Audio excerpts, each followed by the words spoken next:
Not as this early. I know. Some players, as there always are, coming out of contract come the end of the season. But they did announce quite a lot of contracts, extensions last year within the season and fairly early on. Darren Goff was hard at work sorting that out. I suppose on reflection, no great surprise, but there was no kind of nudge in my direction before yesterday's news came out that anything was going on in that regard. So it's good, isn't it, to see them, tying these lads into... it takes any doubt out of the players' mind, apart from anything else. Precisely, yeah. So it's good that they'll, when I say tie him down to a contract, you know what I'm saying, it just supports the player, doesn't it? It gives them the confidence that they are wanted by the club going forward. And gives them that 2 or 3 years or however long it is to further establish themselves in the side. The headline act, if you like, was Finley Bean, I guess, because it's his first full professional contract. He's been on a rookie contract up to now. He's got a couple of years. Obviously, he's been taking his opportunity very well so far this season.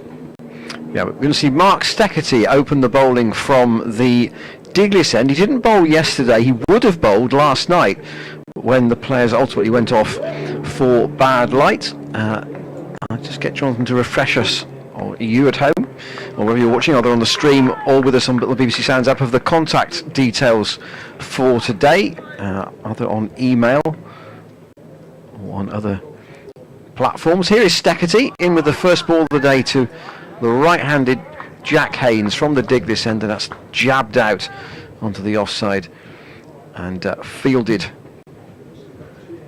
at cover. There will be 3 slips for Steckerty at the moment. Lyth at first, Bean at second. In fact, there will now be 4, because I think that's George Hill going back in to first slip. Rickleton's at 4th. Steckerty from the far end in. That's punched away by Haynes off the back foot. He'll get at least 2. There's a long chase out towards the boundary. At point, it's just hauled in, and they'll come one on the arm. Matthew Revis with a long chase out towards the pavilion, and they'll come up for 3. So Yorkshire conceding their first runs of the day. Worcestershire on their way. They've got to get to past 257. That's the follow-on target. Yeah, it's at Jonathan Dorridge on Twitter, or BBC West Yorkshire Sport at gmail.com on email. Got a bit of blue sky overhead at the moment. This is my first sighting of Steckerty live. He's got good domestic record in Australia. Brisk approach, and defended by Azhar Ali, who will shoulder quite a bit of responsibility for Worcestershire today.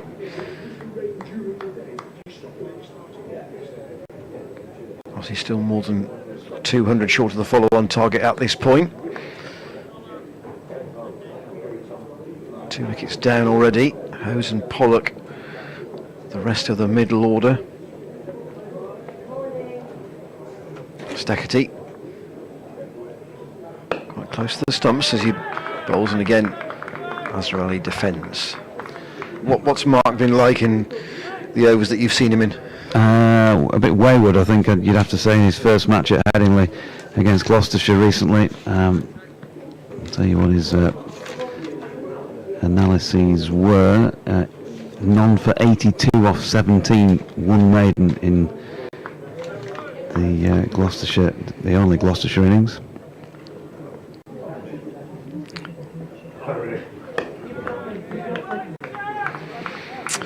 And we got underway on time here. Mark Steckerty is in the first over of the morning, and Worcestershire have added 3 to their overnight tally of 46 for 2. Azhar Ali has 14, and Jack Haynes, with the 1 scoring shot so far, has moved on to 15. Their target, Worcestershire, initially is to get past 257. That is the follow-on target, with the Yorkshire posting 407 all out yesterday, about an hour before the close. So important first hour in particular for these 2 to get themselves in and try and give Worcestershire a platform to at least get close to that Yorkshire total. 49 for 2 currently. Commentary continues on the BBC website and on the app.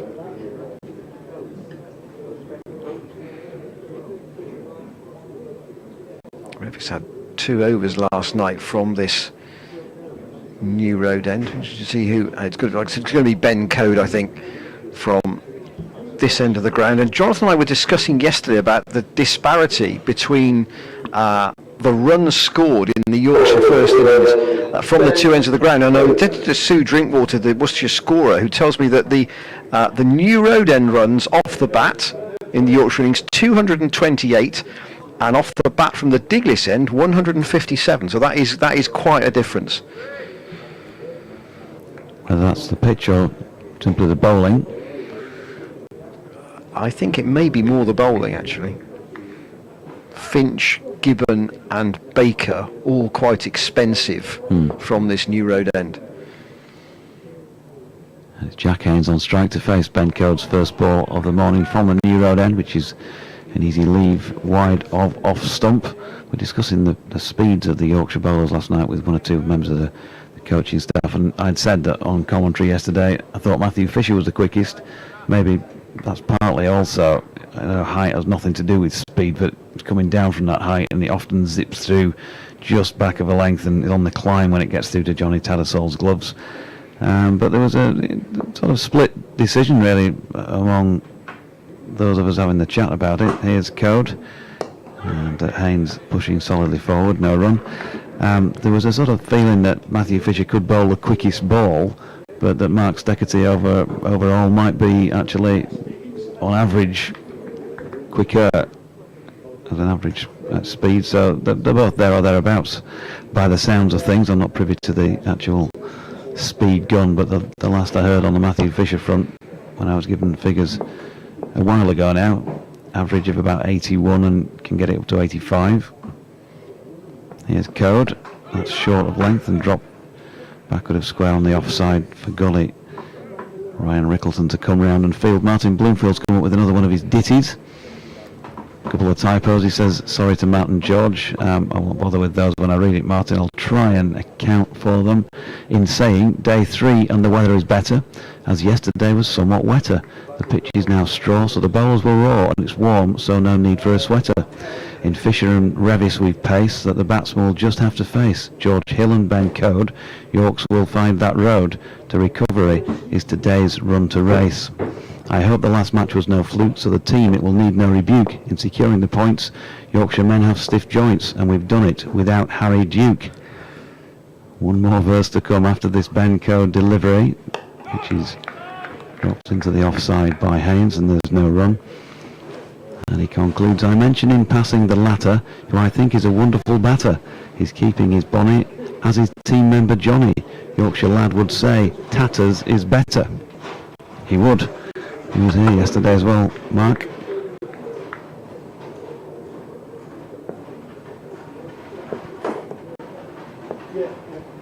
Are there any... I'll come back to that after this ball. Here is Code again. And this time straighter, and flipped to the leg side off straight to Matthew Fisher, who was waiting there to do the fielding. Again, no run. That has to be the noisiest trolley, doesn't it? Got to be, hasn't it? Yeah. It's a fairly narrow corridor to walk around there, isn't it, as well? When you've had a large breakfast, you feel like you might need to breathe in very sharply to get past 1 or 2 people as you walk through. It's always well laden, that trolley, though. Code in for the final ball of over number 15 of this Worcestershire first innings, and with an open face, Haynes plays it out to Revis at point, and there's no run. Matthew Revis, I think 3 years was his deal, by the way. His first 100, as we've mentioned a few times in this match. In the previous game against Gloucestershire, got a little bit stuck, didn't he, towards the end of his innings yesterday. I think that's something that they'll want him to work on, if you like, given the position he's batting in. He's most of the time going to be batting with the tail, and maybe to try, now he's played a fair bit of first class cricket as the batsman in those pairings, to try and work towards controlling things a little bit more, manipulating the strike, that sort of thing. Here is Stackerty, third over of the day. Oh, that's in the air, just very briefly from Azra. He just hurried by one that was pitched a bit shorter. tried to defend it, did in the end manage to defend it by perhaps inadvertently playing it with soft hands. He got to it as quickly as he could, and it just dropped out on the onside. There is a man at mid-wicket, but they're really there to save the single. Even a short leg probably wouldn't have caught that, and there isn't a short leg for Steckety anyway. Here he is once more from the Diglis end. Tattersall doesn't take that cleanly. Azarali let it go. Which brings me back to the point I was going to make after our correspondence little ditty. Are there any creative nicknames amongst the Yorkshire players other than Tatters, or that's the kind of the tradition? Anything particularly left field other than our good friend Mr. Wharton, of course?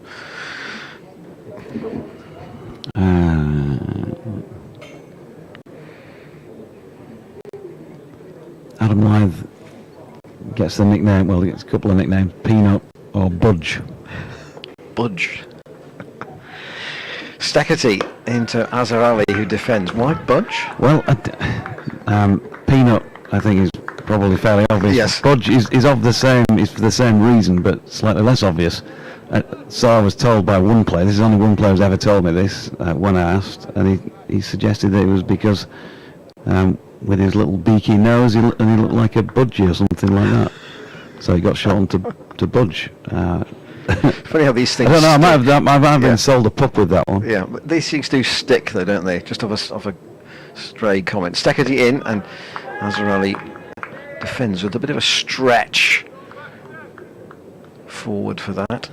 So I think Steck is Mark Steckety's. Moz is Dan Moriarty's, by the sound of things, from the buzz that I've heard around the ground. I don't know about Ryan Rickleton, whether he's acquired a different one with Yorkshire in his 1-2 day stay so far to what he normally gets, or what even he does normally get. There's Beanie, of course. Yeah. Steckety in, and again front foot defence from Azarali. It's raining, by the way. That must be very, very light. Ben Coates has been brought a drink by, I think that's Will Luxton wandering round. Yes, there are some coats going on, and a couple of umbrellas up, one green and white, one just in front of the scoreboard to our left. Steckety again, and Azarali gets well out of the way. That is the end of the over. What will the umpires decide to do here? Steckety takes his cap from umpire Milnes, and they're going to stay up there for the moment. Really would hope they're reasonably confident this is literally just light enough that it can either skirt round the ground, or it'll, I think it might have already passed not on. linger too long. It may have already have passed on, you can't see it obviously now against the green backdrop as I could a minute ago. Tend to look into the trees to see where the rain is, don't you?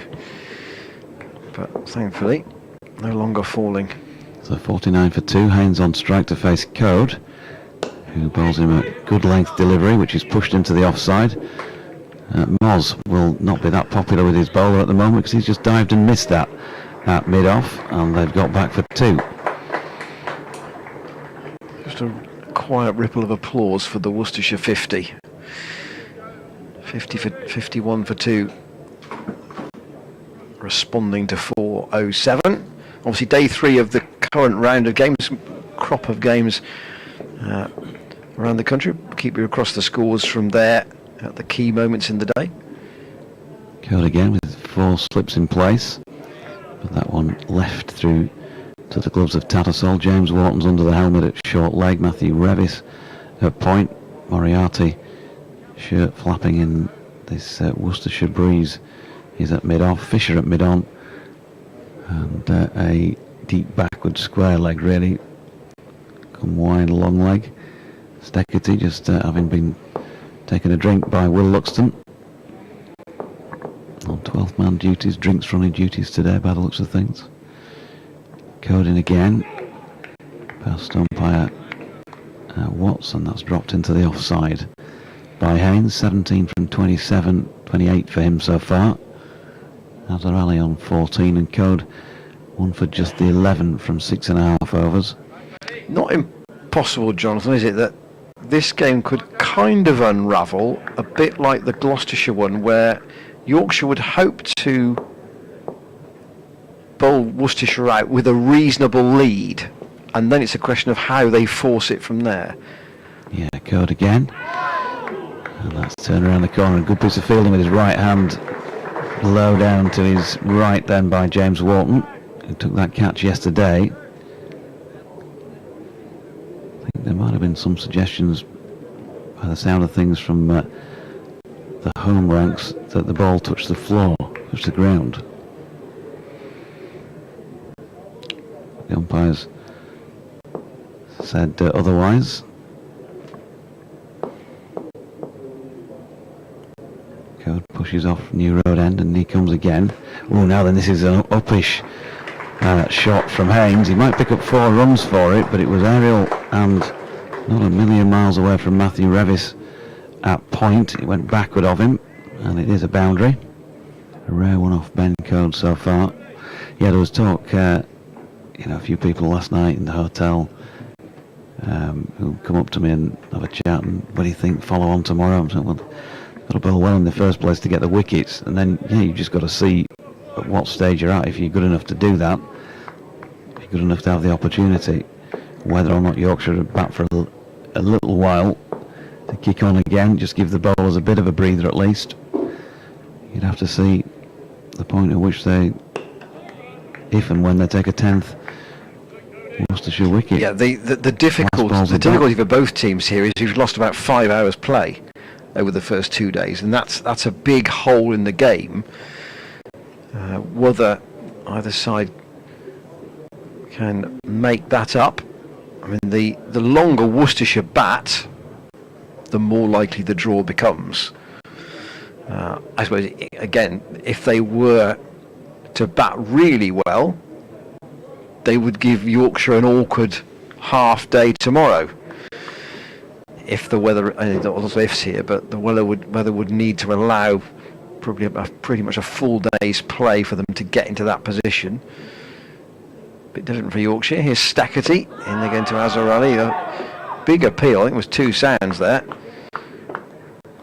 and it was in the end one of those appeals that not a Stuart Broad run completely the whole length of the pitch and still be appealing when you're stood by the batsman, a kind of appeal. It was strangled and faded away. He does look sort of old-fashioned fast bowler, doesn't he, Mark Steckerty? And he's definitely thicker set than the Ben Codes and the Matthew Fishers and the Ben Gibbons of this world. Yeah. You wouldn't fancy it was built like a sort of rugby league centre, or rugby union centre possibly. Yeah. You play him at 12, not at 13. You're playing him in a rugby union side, I think. He'd be the crash ball merchant off first phase. I'll take your word for that. Yeah. I could just see him cause some problems in defence. He'd probably need a few strides to get going, and then if a standoff slipped him a pass just at the right moment, it could cause some problems in the opposition defence at centre.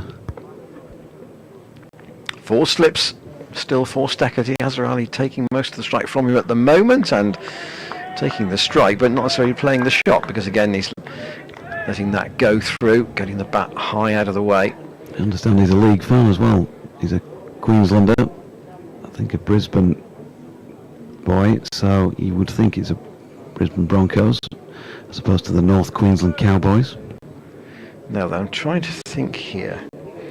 I better just check this, because I don't want to drop a name and get it wrong, of a player who would have played at the Queensland Reds and also at Worcester. And Stackerty again sees Azarali get the bat well out of the way.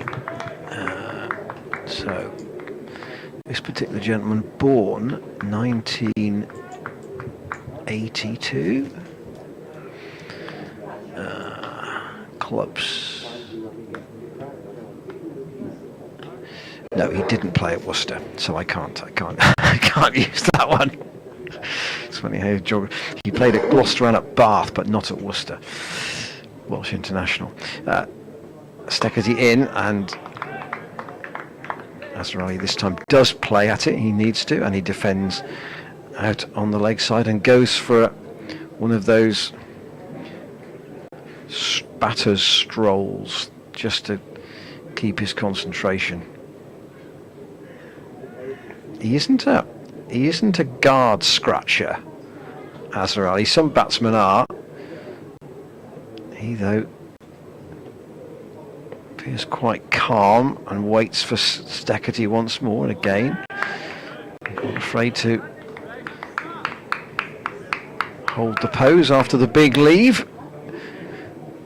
55 for 2. Worcestershire have added 9 this morning, but 9 with the overnight pair still together. Steckerty has 3 overs for 3 runs, so another different set of figures to start with compared to that game at Headingley. Yeah, 55 for 2. 1 for 15 off 7. 3 of them maidens by Ben Code so far. Should add that because we lost some time yesterday, it's an extended day today, 104 overs. So if you're planning your day, lunch is at 1:10, so 10 minutes later than normal, and tea will be at 4 o'clock, weather permitting, obviously. Or as Brad says on his PA announcements, provided there is no more rain. 2 men being brought into catching positions here in the offside. Neither going to come into play because Ben Code has just dropped it a little bit too short to bring them into play. And that's a lovely back foot punch by Jack Haynes. He's got 4 through square cover. Matthew Revis probably got a little bit wet, having to dip into the covers. Hopefully for Yorkshire's sake the ball hasn't got too wet. And he's throwing it to Rickleton to have a look at it now, and he's going to do a bit of work on it. Rickleton's one of those 2 catchers in the offside. He'd be the wider of the 2. Dan Moriarty a little bit straighter, and they're probably 16, 17 metres, that sort of distance. Indication there's not a lot of pace in this pitch, I would suggest that, with the catches in front of the wicket rather than... and they've just moved a little closer, haven't they, as well? Noticeably just a stride, maybe a couple of strides in Rickleton's case, closer. Code in, there is an edge on this, and it drops just short of Finley Bean, who's at 3rd slip. So Code's found the edge for the first time of the day. Haynes with that boundary moved on to 25 and the score to 59 for 2. But the first little sign of an opportunity being created.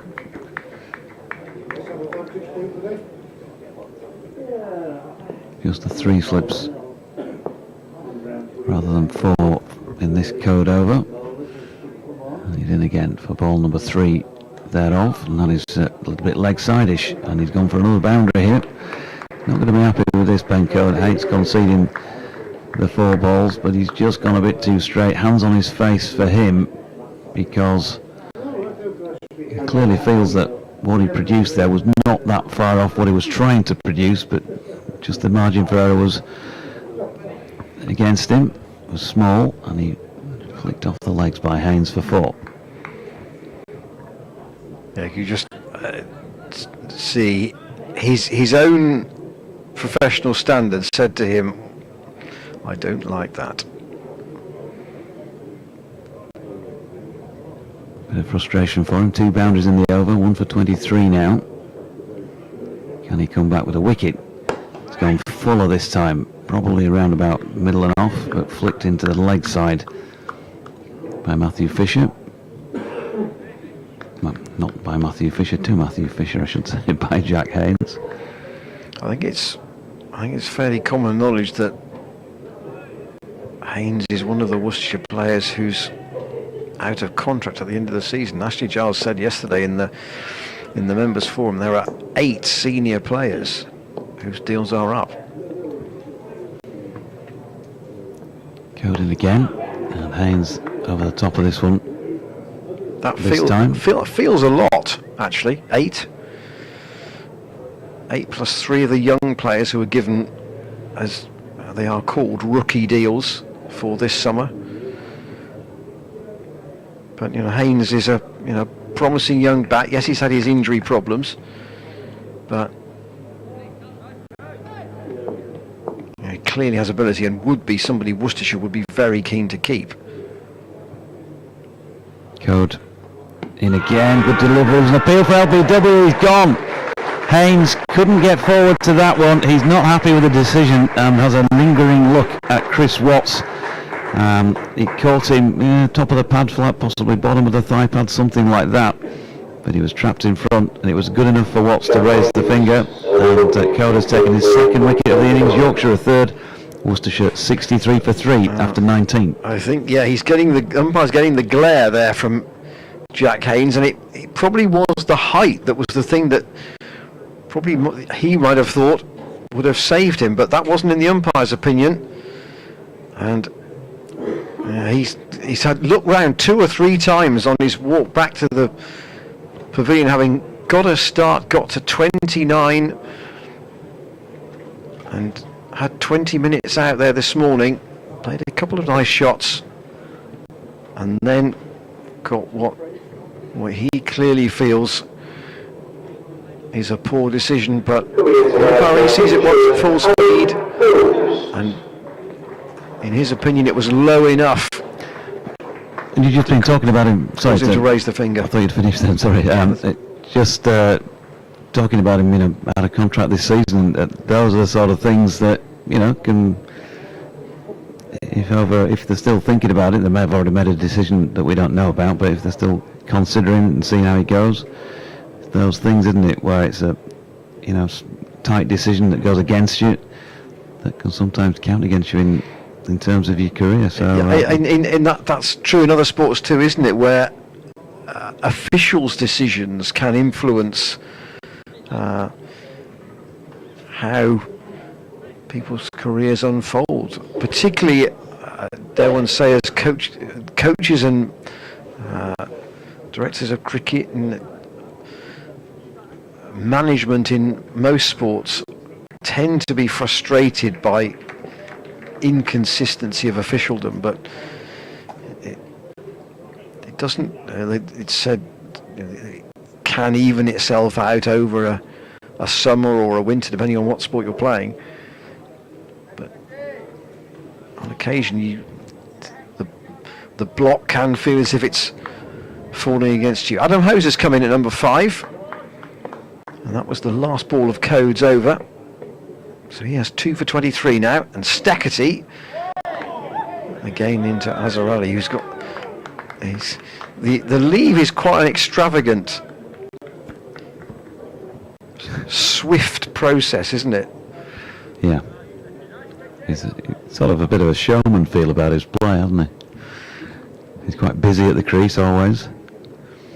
You do worry about his running sometimes when he pushes the ball relatively close to a fielder and says yes please, or even the fact that he's looking for or to help his colleague get runs, pushing to run some sharpish singles. There were a couple of instances last night where he was off from the non-striker's end and the man on strike was not interested. Steketee again, and Azrani has to play this, and he just dabs it neatly into the leg side to the right of Matthew Fisher at mid-on, and he'll pick up a single. Those 8 players you mentioned getting the extensions for Yorkshire, by the way, to name them all, Finlay Bean and Matthew Revis have been mentioned, Ben Cliff, Jaffa Chauhan, Harry Duke, Will Luxton, James Walton and Yash Vagadia are the 8. Is that an octet? I don't know, it's sort of... It would be, wouldn't it? Octet for 7, yeah. Octet. So Adam Hose then to take strike. 350s in the championship this season. Actually, a couple of those were 80s.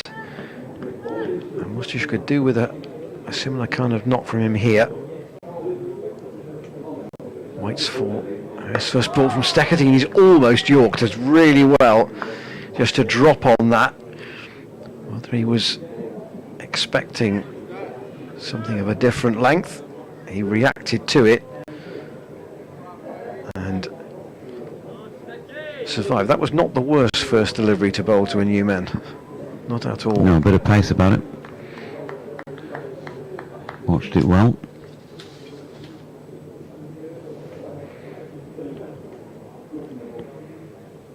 Hose waits, bat raised once more. He's a tall man and goes through the repeat of the defensive shot he did play to push the ball out to Moriarty at extra cover. Yeah, those half centuries. Got a 59 in the home draw against Sussex, and then in the away draw at Hove, 85 in the first innings. The other 59 was also in the first innings, and Hose waits once more, and Steckerty bowls him a ball that he can leave outside the off stump. And then his only second innings half century was actually in a winning cause in the game against Leicestershire here, when he got 84 in that chase for 274 to win, when he and Gareth Roderick did the bulk of the work. Roderick, of course, out last night, and was wandering around the ground earlier today. He'll hope to have a day with his feet up and not need to be either keeping or batting today. Hose lets a shortish ball from Steckerty go outside the off stump through to Jonathan Tattersall. One or two of the Yorkshire fielders in sweaters today. Tattersall is one of them. But it's when the sun is out, there's a reasonable amount of warmth in it, and there's a reasonable sprinkling of spectators in for this third day, hoping that the showers later on miss us. 64 for 3 Worcestershire in reply to Yorkshire's 407. The one wicket so far today to Ben Code from the New Road End, but we won't see him for a while. There's a change.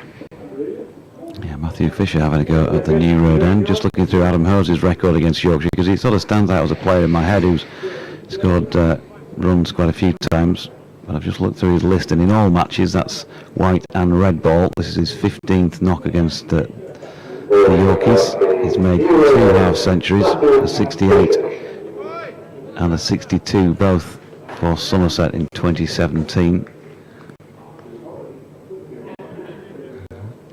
Seem to remember him being part of an absolute thrashing. He was at 46 not out of 86 for none when Birmingham Bears annihilated Yorkshire in the T20 a couple of years ago at Edgbaston, as Matthew Fisher bowls there to Azhar Ali, pushes into the offside, no run. That was the shortest game in T20 history. 24 point something overs in total for the match to be finished. That is short. Bright overhead at the moment, 64 for 3 though Worcestershire. They have lost a wicket in the first half an hour's play. Jack Haynes judged LBW to Ben Code for 29. Haynes gave umpire Watts a glare or two as he walked to the pavilion. I think he felt it was too high, but that wasn't the umpire's opinion, and Worcestershire therefore having had the overnight pair split up by Code. So Azhar Ali still there, he's on 15. Adam Hose has joined him now. He's yet to score, and remember they're applying to that Yorkshire total of 407, so they've got to get to past 257 to avoid the follow-on. Big first hour or so here, you feel, and they've already lost 1 wicket. 64 for 3 Worcestershire in response to that 407. Commentary continues on the BBC Sport website and on the app. And a couple of dot balls from Fisher to Azhar Ali, just back to Adam Hose though. So this is 7th knock against Yorkshire in first class cricket, just 3 previous matches. Scores of Norton 68, Somerset versus Yorkshire in 2017. Matthew Wade in fact took his wicket on one of those occasions. 62 and 16 in the reverse fixture that season, and then for Warwickshire against Yorkshire, 0 and 24 in 2019. Azarali turning this latest Fisher delivery into the leg side. No run. Lovely morning at the moment. First time I think in 3, isn't it, that we had sun to greet the players as they walked out at the start of the day. There's still a bit of grey cloud around, but much brighter than it generally has been. Ben Coates just tossing the ball around in his right hand and having a word with Matthew Fisher here. Maybe a little something he's spotted, a thought that might help his mate out. 4 slips back in place for Fisher. They've taken the 2 short offside catches out of the way now that Haynes has gone. Yeah, here's Fish, outside edge. Now then, that's been missed by Rickleton at 4th slip. George Hill comes out of 1st slip to give chase. And we'll get back for a couple of runs as a rally. George will be receiving a bit of extra support today because I noticed when I was waiting for my interview yesterday on the players' request for tickets, there was only one request, and it was for Gail Hill, George's mum, for a couple of tickets. So, well, that wasn't a chance to Rickleton, by the way. That was on the bounce, but he did. Jonathan called it. He did miss it, but it wasn't a missed chance as such. Fisher to Azza, drops that into the offside to complete that 21st over of Worcestershire's first innings at 66 for 3. I'll just pop off for a few minutes and leave you with Ian. Yes, play on started on time here at New Road despite a light shower at about 10 o'clock this morning. But ground staff got the covers on quickly, and there was then no problem with us getting underway on time. Steckerty has had 4 overs just for 4 runs from the this end of the ground. But Ben Coates going to switch ends and go to the Diglis end as he's returning to the attack just after that change, so he'll have attack now on Adam Hose.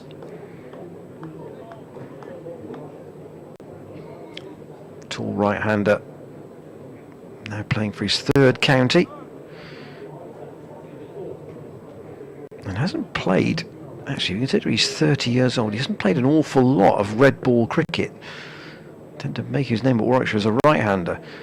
And he's hit on the pad here, but the umpire not interested, and the 2 short catches are back in once more for Code, so it's clearly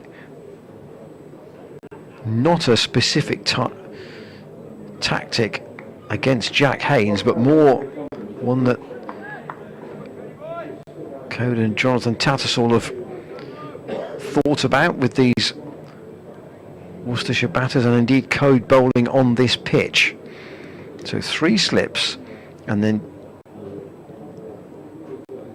a short straight mid off and a short extra cover, and Code tries to use his feet. Code sees Hose use his feet there to take half a stride towards the ball as he bowls from the far end, and again he's defending out on the offside. There's still a short leg as well, so Yorkshire very much on the attack to the new batsman. James Wharton's under the lid.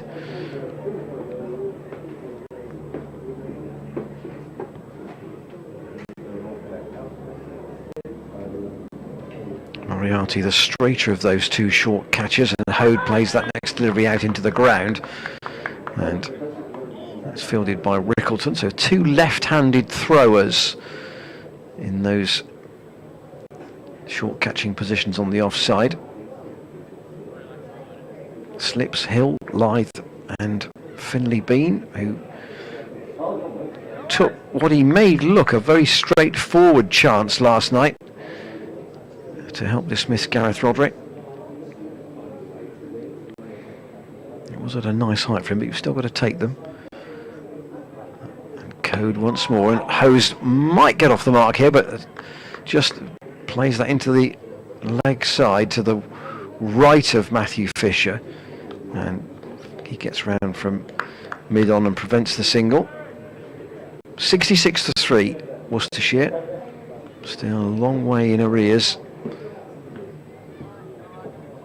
and Yorkshire trying to bowl themselves into a position where they can dictate where this game goes tactically.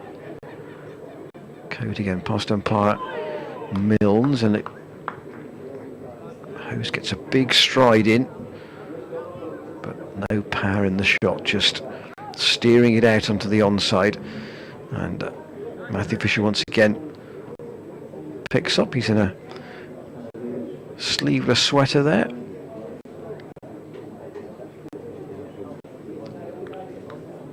Will Luxton's on the field temporarily at backward point. That's just maybe a 1 or 2 over involvement. He's staying out there at the end of that over from Code. So I wonder whether Steckerty might be the player who has gone off.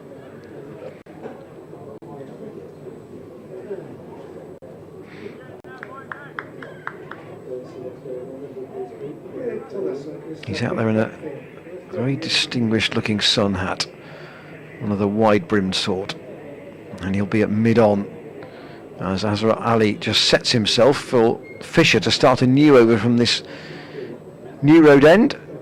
Sunshine's a bit hazy at the moment, and Yorkshire with 1 wicket so far this morning, and Azra Ali, who's left quite a lot of deliveries where he can and steers that one, which he can't leave, out on the bounce to Matthew Revis at backward point. For Fisher, Rickleton has gone back into what is just about 4th slip, as it just brushes away a fly or something from in front of his helmet and waits for Fisher to come in and bowl to him. That's down the leg side and taken on a tumbling stop by Jonathan Tattersall.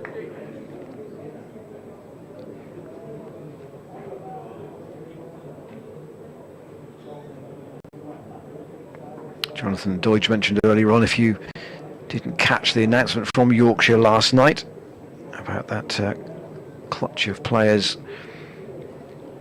contracts being extended, 3 of them in this match: James Wharton, Finlay Bean and Matthew Revis. Fisher in, and has taken a nice height by Jonathan Tattersall.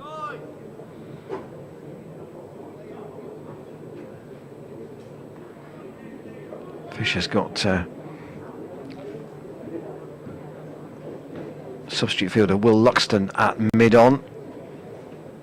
Wharton not at short leg for him, he's out at mid-wicket. He's still got those lightweight pads on though, so if he's asked to go back in as a close catcher, he can do so. Fisher again, and by standing quite a long way back from behind the stumps. And again, Azra Ali lets that go. He's faced 60 balls for his 17. You thought it was high as well. There was a Yorkshire lad, but he hasn't played. I don't think that he hasn't needed to. Just 2 boundaries for him so far.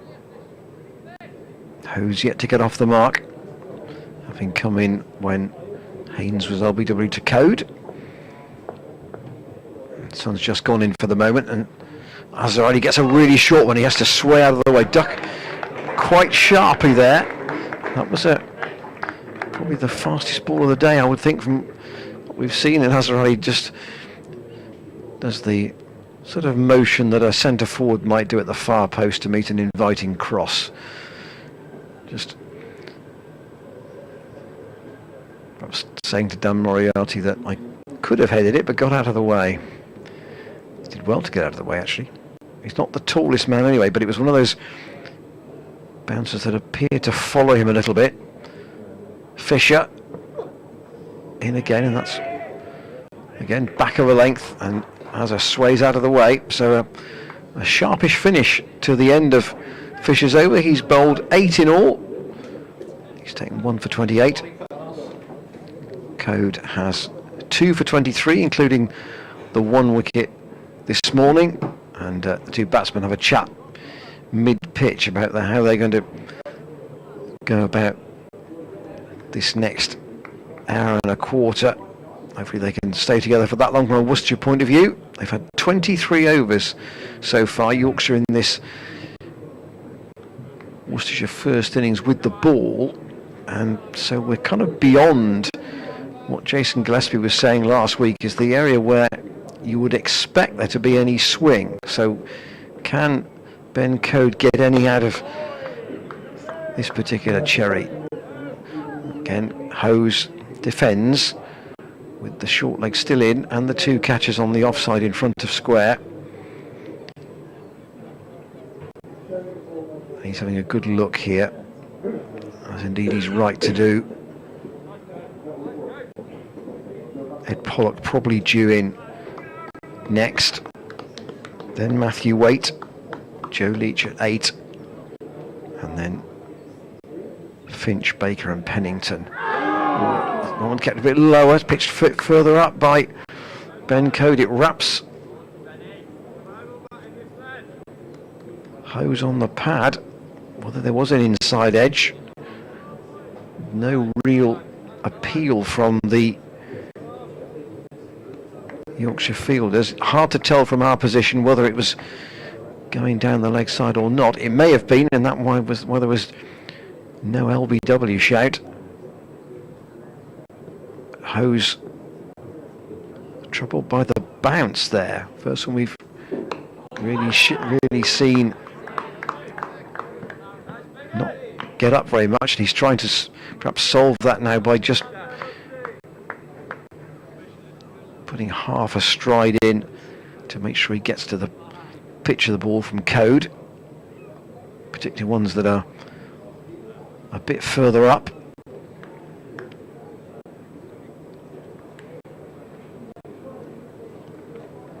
Economical stuff from the 29-year-old at the moment, and he's got an attacking field and a batsman who is pushing hard at that, and he's genuinely beaten. Code can't believe he hasn't got him out.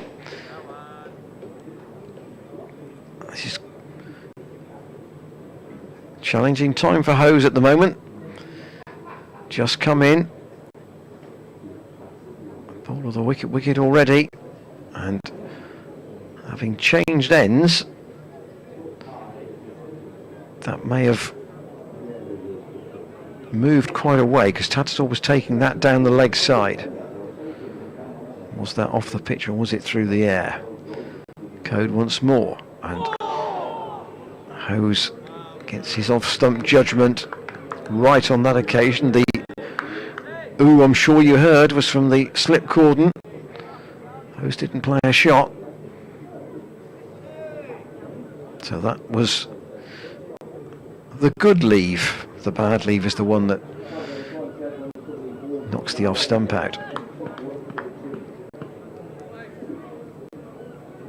Don't forget, if you are with us on the BBC Sport website and app, you can go round the grounds if you wish to take in the other games. They're all available.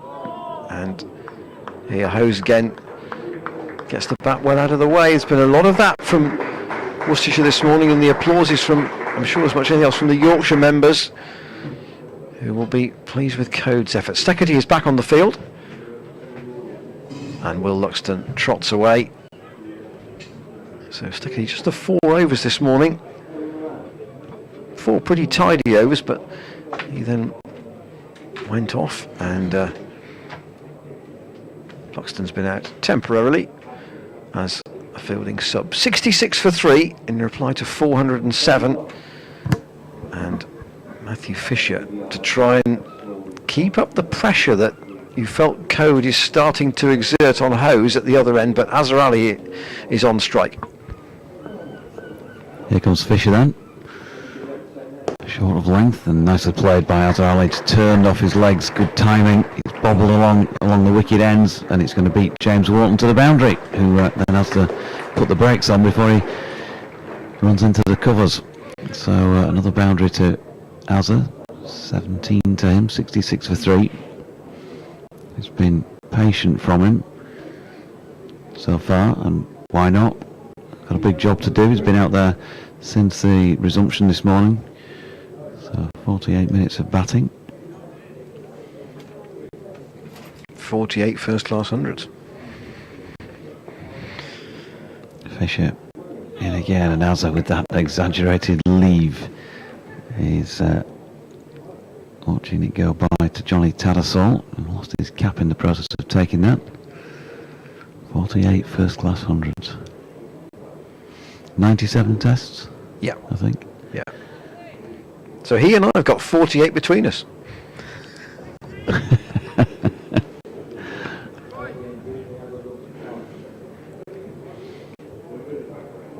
Here's Fisher pushing off again after a word from Mark Steckerty, another exaggerated leave. You were talking about a good leave and a bad leave, and the bad leave being the one that takes off stump. I wonder if he graded leaves. I wonder if anybody's left one thinking it's going to miss off stump and it's jagged back so much it's taken leg or middle. I'm sure there'll be a few that have taken middle. Yeah. Generally, one ball was enough when I was batting.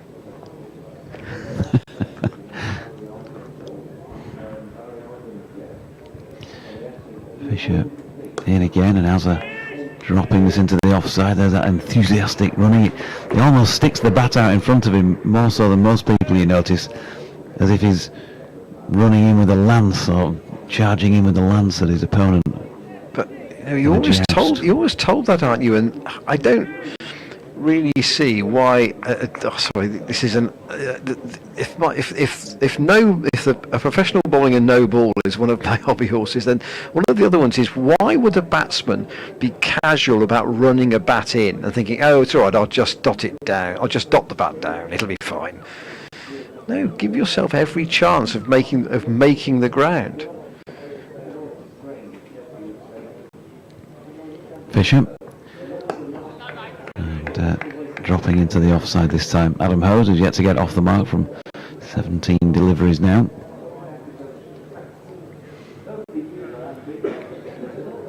Obviously extended my chat with the coaching team yesterday into the realms of the quiz, trying to entice one or maybe two of them to get involved. The big quiz, Question of Sport, September the whatever it is, the day 3 anyway, September the 5th I think it is, Scarborough, Yorkshire versus Derbyshire. Expensive tickets?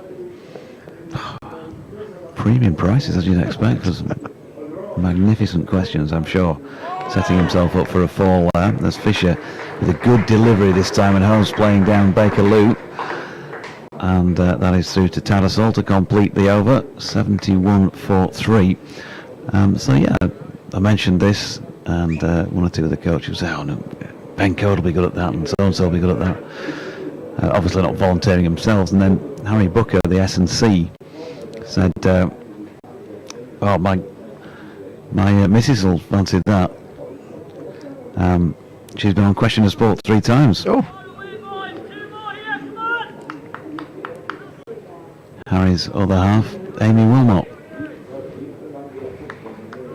Commonwealth gold medalist. Was she on As a swimmer. toughest team or Matt Dawson's team? I think Tuffers, I think he might have said. I think he was present for the filming of them and said it was really good fun. Yorkshire continuing with a very aggressive feel for Ben Code, but that last over, he demanded it. In fact, they probably want to bowl at Adam Hose at the moment, actually. Yeah. More than Azhar Ali. Yeah, because the pressure's just been cranked up on him in the sense that he's not yet scored. And he's a player who always strikes me as one who likes to feel bat on ball. So we still have the 3 slips, the backward point, but the short leg and the 2 short catches on the offside. Code in again to Azhar Ali, who says no to a single there. Matthew Revis picks up. Yeah, it's quite a tense first 50 minutes here. Worcestershire have added 25 for the loss of Jack Haynes. As Jonathan said, Hose currently at the non-strikers end, yet to score. There's a bit of dark cloud building at the Diglis end at the moment. Azarali with a stretch again to reach that reasonably full ball that is pushed out on the offside. You hope that's going to skirt round, but there's quite a big bank of that. It's not as dark as some of the cloud we had yesterday, so fingers crossed it doesn't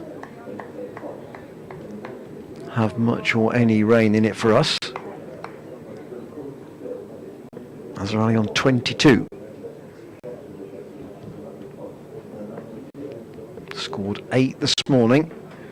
Waits for code and again defends. At the moment, his judgment of what to play and what to leave looks pretty solid. Yep, he's looked sound as the proverbial pound, hasn't he, really? Not sure the pound's that sound anymore. No. What you mean?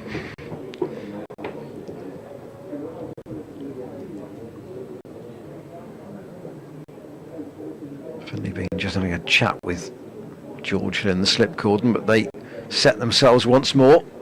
Azar again doesn't always get his front foot very far forward, and almost that he's trusting where his hands are going to play that defensive shot with very little power, almost dead weight.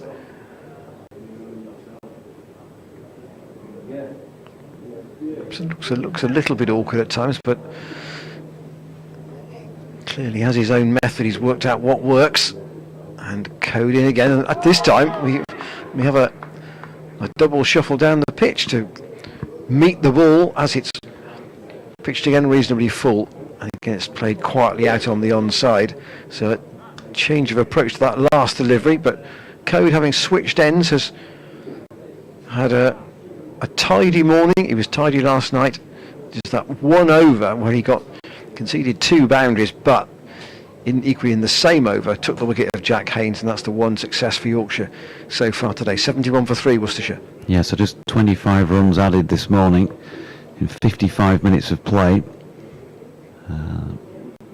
13 overs have been bowled, so slim pickings for the Worcestershire batters, and that's credit to those who've been bowling for Yorkshire here. Just keeping a lid on things. Fisher in, good delivery, and he's pushing at that. Adam Hose, and there you go. Not only was it a good delivery, but that's just an indicator, isn't it, of a little bit of pressure cooker out there. Just having a push at one. Still on 0. Scoreboard not moving much of late. This pair be calmed. Yeah, there is a gap at a squarish cover. Moriarty's the only man in front of square on the offside, so Yorkshire saying to Hose, go on then, drive through that gap. Fisher in again, and Strater, and Hose gets the full weight of the blade behind this and pushes back to the bowler, no run. But this is the sort of thing from Yorkshire's point of view that the supporters have wanted to see, you know, for some time. Would love to see it consistently. Code and Fisher bowling in tandem, keeping things quiet. Even if you're not taking wickets, that's the next best thing, isn't it? Because wickets can often come from not necessarily wicket-taking balls, because you've just been suppressing that scoreboard.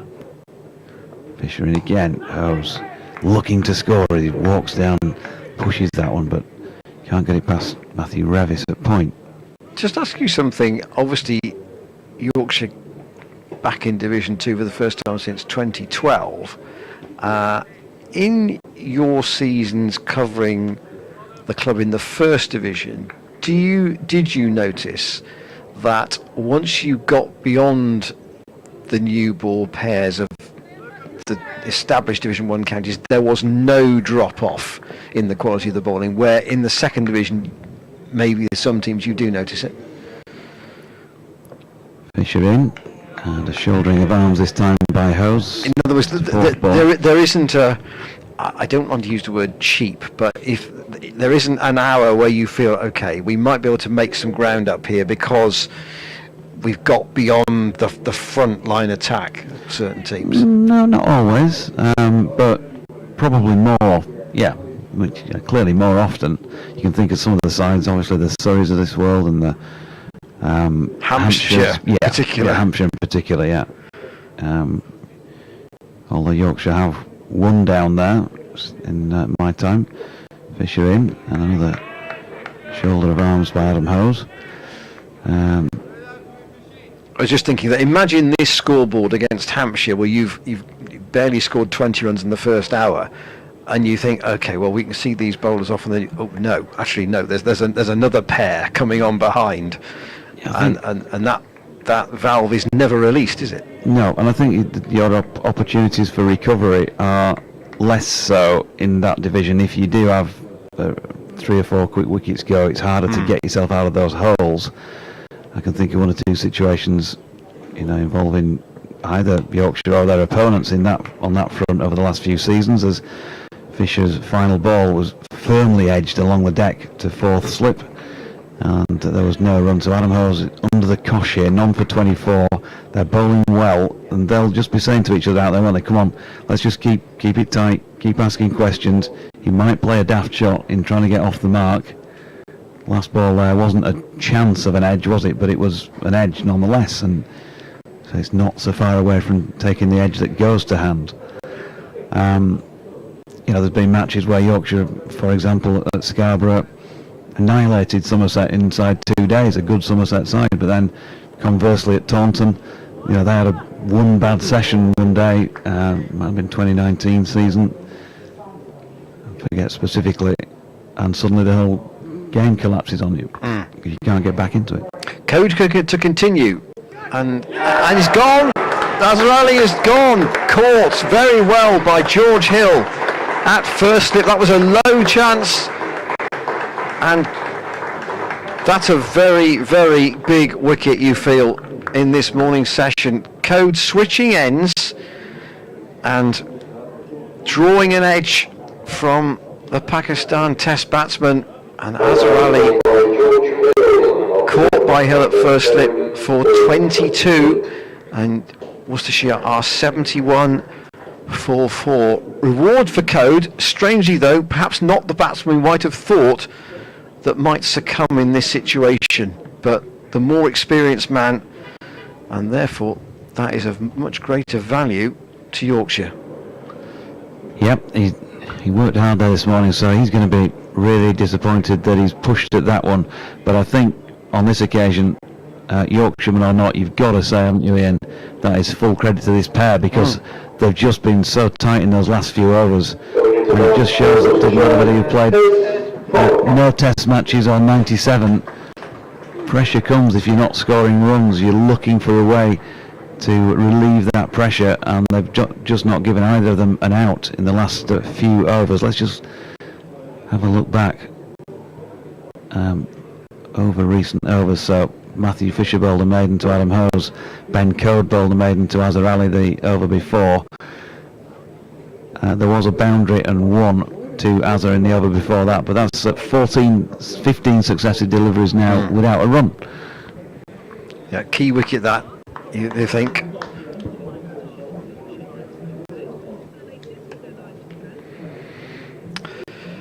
Potentially an important moment in this first session on day 3. Azhar Ali has just gone. He's been caught at first slip by George Hill off Ben Code for 22. He'd look the more comfortable of the Worcestershire 4th wicket pair. Adam Hose yet to score off 24 deliveries, but Azhar Ali had looked sound in his judgment, but he just pushed at one that was a bit further up, and Hill took a low chance. The second wicket of the morning for Code, who had Jack Haynes LBW for 29. He switched ends and got a second reward for the visitors. So Worcestershire, remember, they've got to get to 257 to avoid the follow-on, and now Ed Pollock has come out to join Hose. Both batsmen on naught, and Worcestershire 71 for 4 in reply to Yorkshire's 407. Commentary continues on the BBC Sport website and on the app. And here is Code around the wicket to the left-handed Pollock, who lets the first ball go through to Jonathan Tattersall. So perhaps in their different ways here, these two. As you said, Jonathan, Hose would like to get on with it. Pollock in the last game against Derbyshire here, I think only made 6 in the first 2 hours he batted, so interesting to see how he approaches this. But Worcestershire have got to occupy the crease and try and get the scoreboard ticking, because the scoreboard pressure is it in itself an issue, but now tactically Yorkshire have just dried the runs up, and then that equally becomes a problem however many you've got on the board. Had Pollock's first innings against Yorkshire in red ball cricket.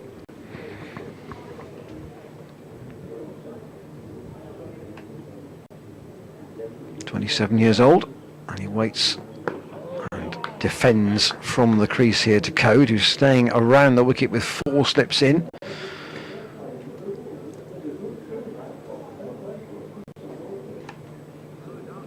Don't know whether it was, obviously we're not privy to the discussion out on the field, we don't know whether it was Code's suggestion that he switched ends, or it was made between bowler and skipper. But it's proved a good call. And the two Worcestershire batsmen out this morning, both getting into the 20s and then in their different ways, both departing. Code over the wicket to Pollock, who steers that into the leg side. And he won't get a run. Round to Mark Stackerty.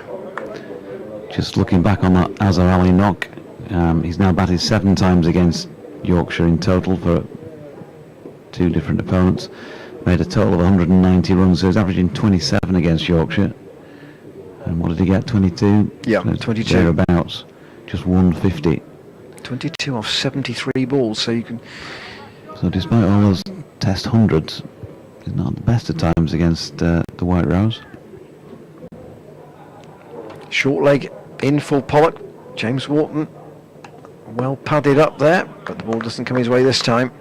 And Pollock pushes that out on the offside. I should emphasise that in that period where Pollock did score 6 runs in 2 hours, he went on to get 56 in that draw that Worcestershire had here against Derbyshire. That was a second innings rearguard really, after Derbyshire had made 578 and given themselves a massive lead over 340.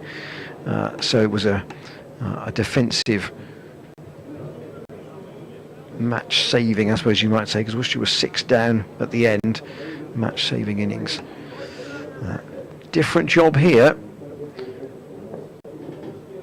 You can't just block, because Worcestershire do need runs as well. Matthew Fisher's first delivery is very sharp and short over the head of Adam Hose. Harry Booker has just walked past us left to right, the Yorkshire S&C. Not sure if it was just a walk or if he's had somebody to go and tend to in a strength and conditioning way, or have a word with. 4 slips in place. Scan through the scores from elsewhere in the country at the end of this over. Fisher in. Oh, now then he's going to get off the mark here, Adam Hose, but I don't think it was with the most confident of shots. Looked to be towards the inside edge of his bat. It's gone down to Ben Code coming in from the long leg, so he's on the board. Hose 2 off 26 deliveries, 73 for the loss of 4 wickets. Since there was you probably heard 1 or 2 applauding in the crowd, a sense of relief from the Worcestershire supporters that he'd finally got underway. Yeah, palpable. So 4 slips, backward point. There's an extra cover. Looking to see if I can see anybody else behind a pillar. No, extra cover mid-on. mid-wicket and long leg as Fisher comes in, and that is firmly pushed back by Adam Hose. There's no run. And that may be possibly how he gives a chance. Adam Hose quite firm of hand in that push. Although having said that, the one he did edge it in the last over that went to fourth slip was along the deck all the way, so maybe softer hands there. James Wharton's just been dropped out from mid-wicket on the one, and he's backing away to about 10 metres in from the mid-wicket boundary. But Fisher bowls another good length ball, and Hose pushes to Steckerty at mid-on. No run. Two to come in the over. Chris Watts, who's standing at the New Road end, signals and looks for acknowledgement from David Milnes, who's at square leg. Presumably gets it. Still a fair old breeze as we've had throughout the match here.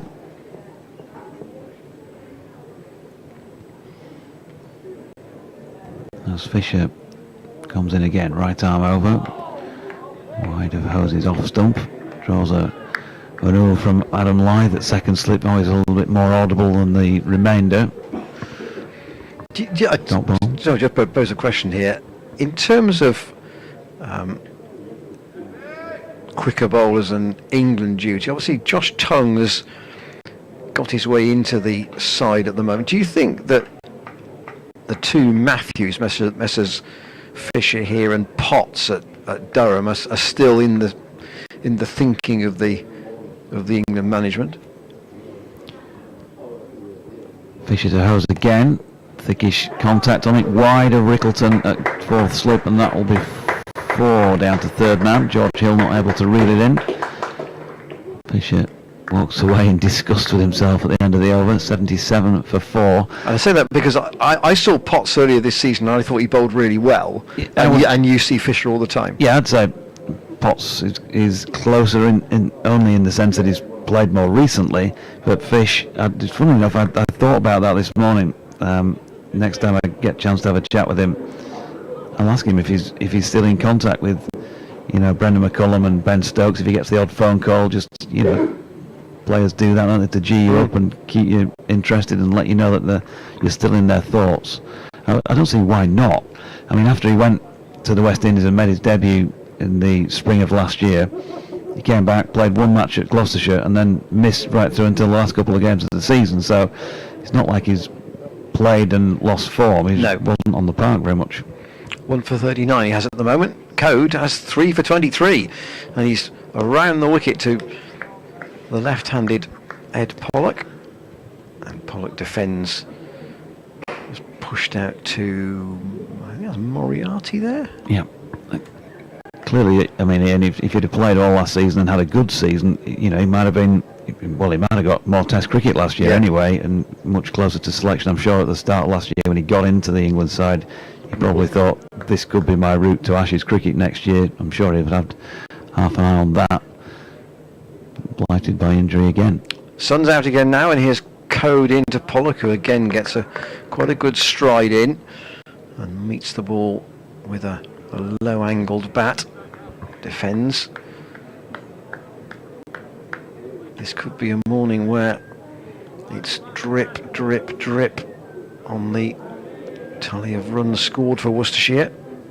Only 31 at the moment in an hour and 10 minutes. And part of the reason of that is that they've lost 2 wickets and Yorkshire have got a bit of a stranglehold on things. That's outside the off-stump and let go by Pollock through to Jonathan Tattersall.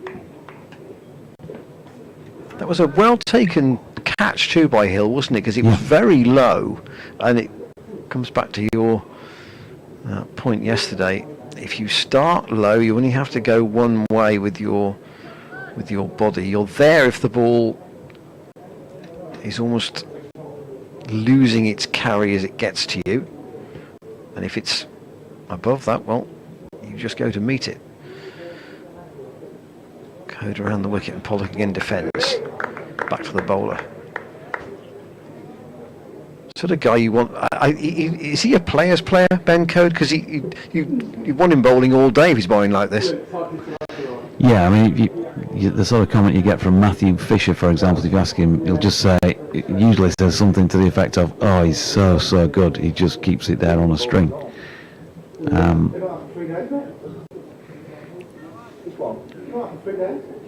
Talk about bowling partnerships, don't they? If you've got this guy bowling at the other end, it must be a joy. That's a bit shorter, and Pollock can let that go outside the off stump. Not clear whether that held its line or may just have gone away from the left-hander a little bit.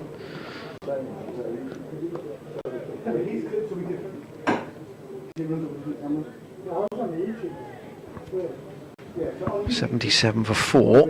One ball left in Code's 13th over of the innings. He will have bowled 13 out of 30. So you can see that he's been in the action most of the time.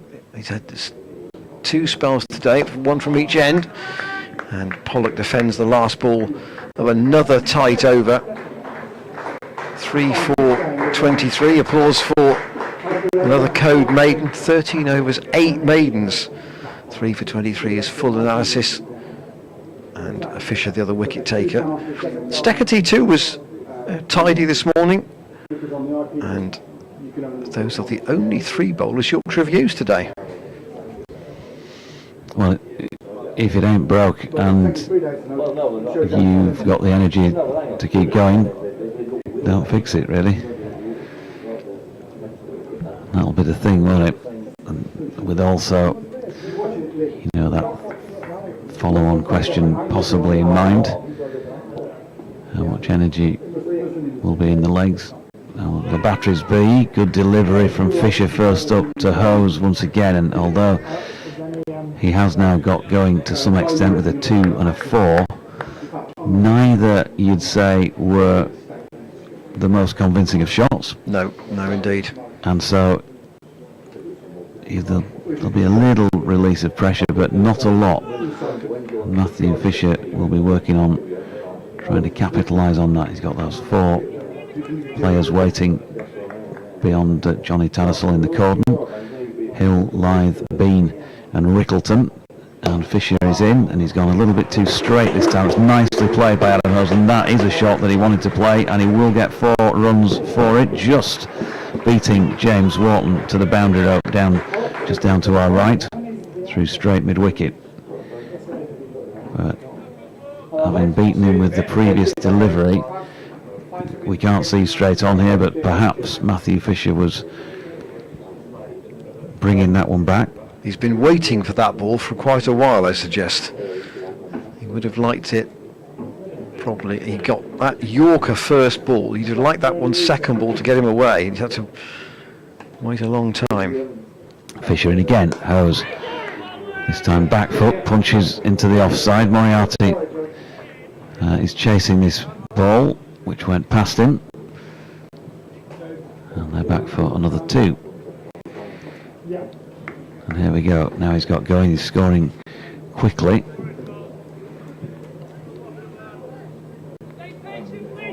Will it be a counter? Will it be a full-on counter attack, or will it be a sort of a slow opening of the valve, so to speak? Fisher in again. Solid forward defence this time. A real out of the middle of the bat. A phrase used to me the other day actually about sort of the tempo of a batsman's innings and knowing when to, quote, dial it back. You know, in terms of when you really go hard at it, and it's that judgment, isn't it, of whether you play 1 or 2 aggressive shots, get feel of bat on ball, and whether you then just keep going at almost everything. Fisher in again, and short, and crashed away through Matthew Revis at point. Just couldn't get down in time. It was hit so hard, and he's relatively close in there. So 4 more, which is not going to do much for Matthew Fisher's mood, having had him under pressure.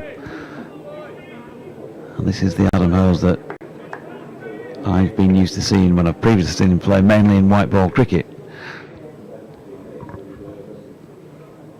likes to play those shots. And he's had a couple of opportunities in this innings so far.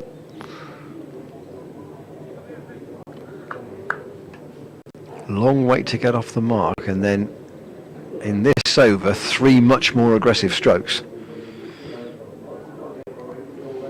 Fisher in again, and Hose looking to clip that away off his hip, but misses out. Tattersall with the take. So Fisher, 12 complete overs, 1 for 49. Took the first wicket, of course, yesterday. 3 of them maidens. So just costing a few more than Ben Cody's at the moment, but that may usually be the way of things as well. It'll maybe cost a little bit more, but certainly got wicket-taking potential, as we know. And Code, in fact, after an hour and 18 minutes where he's bowled almost throughout, he had just the change of ends, is going to come out of the attack and be replaced by Mark Steckerty. So those scores I promised you at the Oval, Surrey 355, Notts 304 for 6 in reply. That, of course, in Division 1 they trail by 51. At Old Merchant Taylor School, Northants 219 and 97 for 2 against Middlesex is 277, so they lead by 39 there. And Kent still a long way behind against Warwickshire at Canterbury.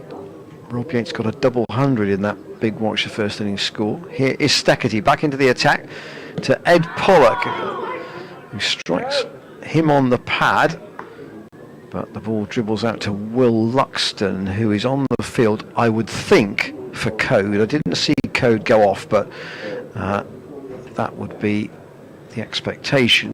So at Canterbury, Kent 84 for 2 in their second innings.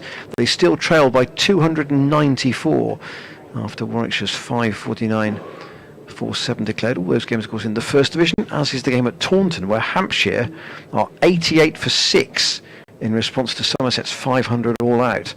Steckerty again to Pollock, who again feels the bat on ball, again pretty much in the middle, but he was only looking to defend.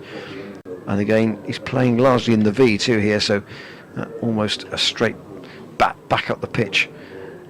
At Blackpool, Essex 282 and Lancashire 53 for 1 in reply. Day 3 there, of course, but a lot of rain on the first 2 days, and even more so at Cardiff, where Glamorgan in the second division are 55 for 2 against Leicestershire. Pollock again squeezes that out on the offside. It runs to point, where Fisher fields and there's no run. And in the other games in the second division, Sussex 402 all out at Hove, Derbyshire 273 for 4 in reply, and they're between innings at Chesterley Street, Durham all out for 453 against Gloucestershire. That is a lead of 137. Steckerty in again and edged and taken by Lyth. So Steckerty's return draws a wicket, and Pollock this time goes. Lyth catching him at second slip. Again another low chance, but Yorkshire pouching the catches that Worcestershire couldn't when the chances came their way on that first day. And Pollock goes for naught, and Worcestershire now with problems in terms of getting to the follow-on target, you would think. 87 for 5 they are, and a first wicket for Mark Steckerty. First wicket for Yorkshire for Mark Steckerty as well, but it was a very good catch, I thought, by Adam Lyth. He really had to watch that right the way in, and there was just that moment as he took it where maybe didn't meet the hands quite right, but he was good enough to cling on. Worcestershire in some trouble now, and you know, you've got to say full credit to really how the Yorkshire lads have bowled this morning. They've been pretty much on it throughout. There's been the odd loose delivery, you're always going to get that, the odd loose over, but in the main they've just kept asking the batters to play. They've thrown up few scoring opportunities, and certainly few regular scoring opportunities up, so that people have really been able to get into a groove. Adam Hose had to wait a long time to score his first run. He's now got going with 16, and he's been joined by Matthew Waite batting against his former teammates in Championship cricket for the first time, and George Hill, one of those, is just hanging around, loitering by the stumps as Waitey takes his guard. And a couple of words in the shell light. Both batter and bowler wearing number 6. Maybe George said there's only room for one number 6 on this pitch, something like that. Yes, Matthew Waite, obviously on his Worcestershire debut, an unbeaten 100 at Derby, and here he's away straight away with a clip through mid-wicket. There's a chase for James Wharton out towards the boundary. He'll haul it in, and they'll take 2, and they won't chance 1 on Wharton's arm, which is generally pretty good. And Worcestershire to 87 to 89 as it ticks round. And again, 5. Just to harp on again about the value of keeping things tight. Azhar Ali, you know, he was the first to go, wasn't he? Second to go today. He added 8 to his overnight score, facing quite a lot of deliveries out there. And once more, Stackerty from the Diglis end, the firing from our commentary position. That's dabbed out by Waite into the offside. No run, but Stackerty now has 5 overs, 2 maidens, 1 for 6.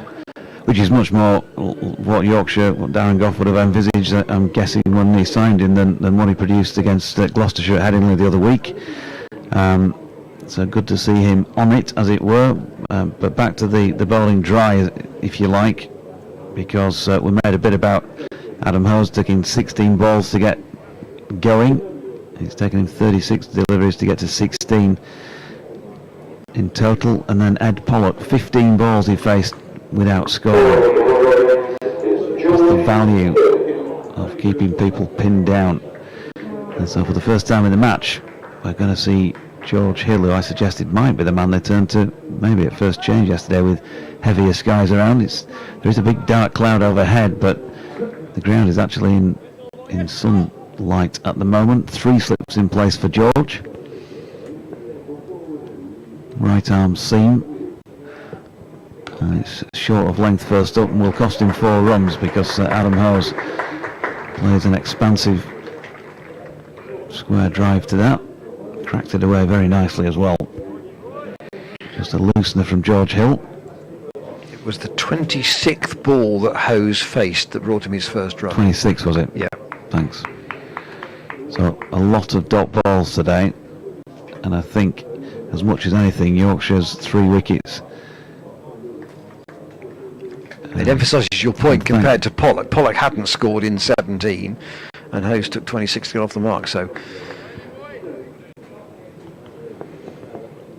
here comes George Hill again. That's a better delivery, and Hose has to be a little more watchful this time. He's moved on to 20 now.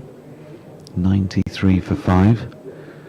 Haynes LBW to code for 29. Azhar Ali caught Hill bowled code 22.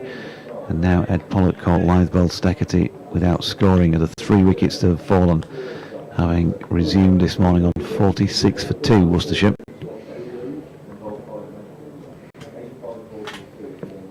Hill in again, that's scythed away, backward of the fairly close in point. Matthew Revis, and 4 runs. So here's a little bit looser stuff in George's first over. Revis had a couple of overs last night, just 2 overs for 8. Wonder whether Jonathan Tattersall debated whether it would be Revis or Hill at this juncture. Hill's got the nod at the moment. George tends not to concede heavily in his spells.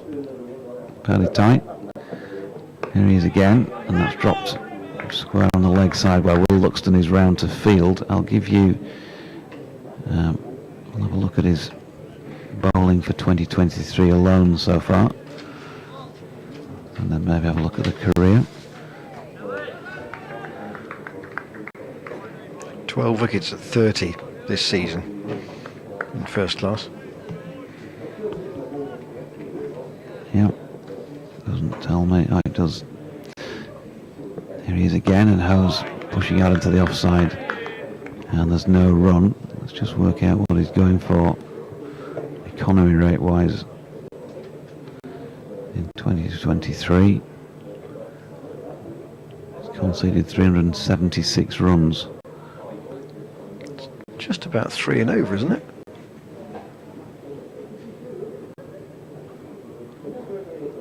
He's bowled 121 overs. Yep, so just about 3 and over. He's wrapped the pad here, and the ball has dropped in to the leg side, backward of square. Signal leg by that? There's no signal. I thought I heard 2 sounds, which is why the LBW appeal didn't really manifest itself into anything of any great volume. So end of the over, 98 for 5. Yorkshire are driving the game at the moment, no question about that. And, Dave Bradley on the PA with 40 minutes to go until lunch. We have at lunch 10 past 1 today because we're catching up on time, which we lost yesterday. Congratulations on getting this far and raised £13,000 so far. Well done.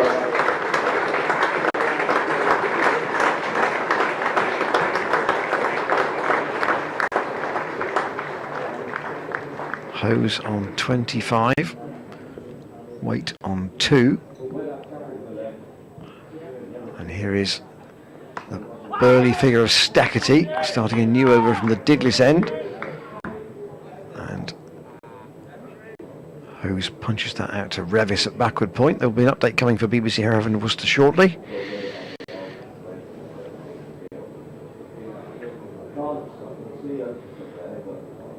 But a lot now depending on this pair.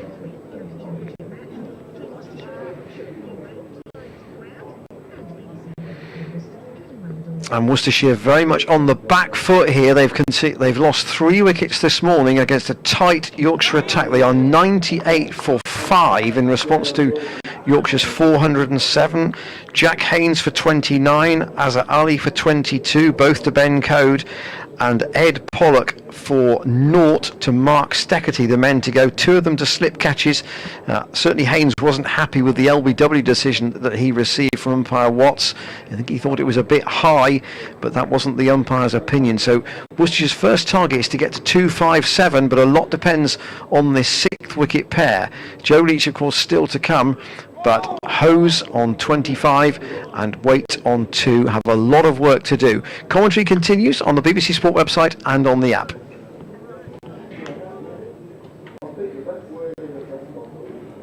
And Hose lets that last delivery from Stackerty go through to Tadsall, getting the bat well out of the way.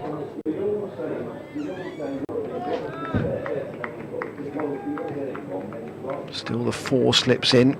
Hill, Lythe and Bean at 3rd, and then Ryan Rickleton at 4th.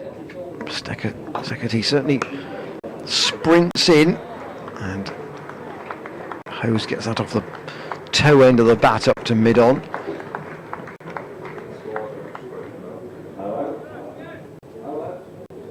So Yorkshire bowling figures. Code has 3 for 23 from 13 overs. Fisher 1 for 49 from 12. Stackerty in his 6th over. 2nd over today. It's got a success already, and Hose tries, yes, very early as he just pushes a sharpish single out to the right of Revis at point. Weight answered the call though, and Worcestershire up to 99 for 5. Malcolm Palmer's mailed in. BBC West Yorkshire Sport at gmail.com. I'll give you the details. The conclusion of this over, 1 ball to come. Steckety once more, and Waite feeding back to ball early on here, clips that to mid-on, but there's no run. Yeah, thank you for your correspondence, obviously, today and during this game. I think I certainly always welcome insight, thought, funny comments from those of you either listening on the BBC stream or BBC web stream, or indeed watching the pictures as well. Yep, we do read the critical ones out as well, although some of my colleagues are not best pleased that I will do that. Malcolm Palmer says, "Hi Dodger, looks a bit better this morning weather-wise. The sound for your mic there makes you sound like Robert De Niro doing Fred Truman impressions." Marvellous, wonderful actor. And that was just me. There's George Hill, and that's into the leg side. Hose taking on James Wharton, who tries to throw down the wicket and misses, as do those backing up. And that is 4 overthrows. So Adam Hose should, when the board updates, get 5 for that and move on to 31, and Worcestershire should move on to 104. And that was what the round of applause that you may have heard in the background. Malcolm goes on, what about the Major League Cricket? Might be good to educate the Yanks. Who knows, one day we may see cricket on Spanish TV, which is where Malcolm is based. Hope springs eternal. Can you imagine that? How is that, umpire? How is that? Mr. Faulty. And they pause now for a sangria break. I think the cricket will be interesting on the back of that, won't it? As this is flicked off his legs by Adam Hose. Down to the incoming Mark Steckety. I nearly said Matthew Waite for a moment, so he's been so used to seeing him in at number 6 for Yorkshire for years. Because he's out there doing the same for Worcestershire at this moment in time. He's on 3, but Hose on 31 now. George Hill's gone for 15 from just 8 deliveries so far. I can't really blame him for 4 of those. Is Jonathan Tattersall one who would not? I'll come back to that after this ball. Here's Hill again. And, this one on the rise as Adam Hose leaves it. They've just sent Matthew Revis out to cover that point boundary now. He was fairly tight, wasn't he? A little bit tighter than you normally see point. Probably at least 5 yards closer, I would have thought. And a couple have gone through, or either side of him. Yeah, certainly Jake Libby didn't delay when Adam Finch was getting heavily punished on the first day. Goes over the top of this latest Hill delivery, which he pushes to Moriarty in the offside, no run. I think his first spell was only 3 overs, and Jake Libby decided he'd seen enough. Didn't want the bowler to take any other punishment, but Finch proved yesterday that different day. 5 for 52 from 12 overs and 1 ball in yesterday's play. Hill to Hose, who pushes forward. Gets an inside contact on it down to long leg where Code will do the fielding. And 1 run takes Hose to 32, the total to 106 for 5. We didn't quite have, with apologies to Crowded House, we didn't quite have 4 seasons in one day yesterday, but it was a mixed old bag of weather. Today thus far, no interruptions. 1 or 2 dark clouds have gone past the ground, but overhead not too bad at the moment. As Waite dabs one now, wide of off stump, down to 3rd man. Revis will get round to field, having come back up in from point, and they'll get back for 2. Ben Coates back on the field. He's just been waiting during that over, and Will Luxton will. I say Luxton will trot off. He's not going to, in fact, because that's Rickleton, who is briefly leaving the field. So Will Luxton will stay out there in his wide-brimmed sun hat.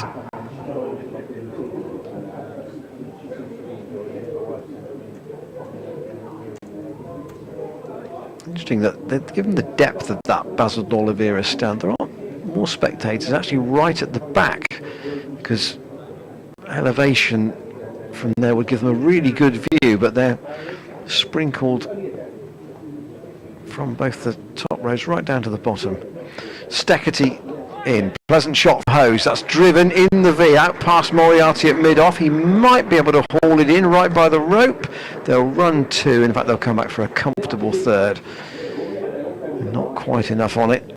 And the ground has taken, obviously, over these last 48 hours, a reasonable amount of rain. So the outfield, I know Jonathan mentioned it on the first day in particular, was very slow.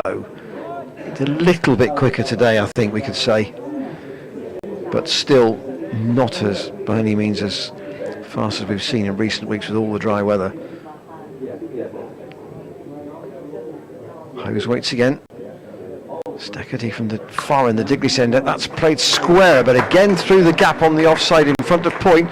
A chase for, which is just in vain. That was a really determined effort from Revis. Couldn't quite get to it. Tried to dive on the ball and flick it back, but it literally just bobbled over the rope. Four more, and having taken an age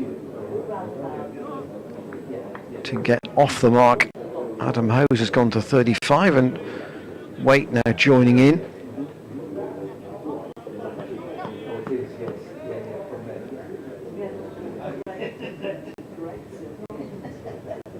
So what has Steckerty got in response? Just enough of a delivery, or adequate enough delivery to cause Waite to play that ball defensively back up the pitch. Andy Walker has tweeted, Yorkshire really have a spring in their step today. Ben Code looks as though he's got his health and mojo back. Beyond that, great to hear news of the contract extensions, especially for Matty Revis, who's worked so very hard. It's at Jonathan Doidge if you want to get in touch on Twitter. 115.45. Waite has 9. I was wondering whether Steckerty wanted a field change. Luxton's just gone very slightly squarer at deep square leg, but that's again punched through the offside by Waite. Not past Moriarty though. And he moves to his left to field that mid-off, and they'll take one. Lovely sound that made, didn't it? Lovely sound off the bat of Matthew Waite.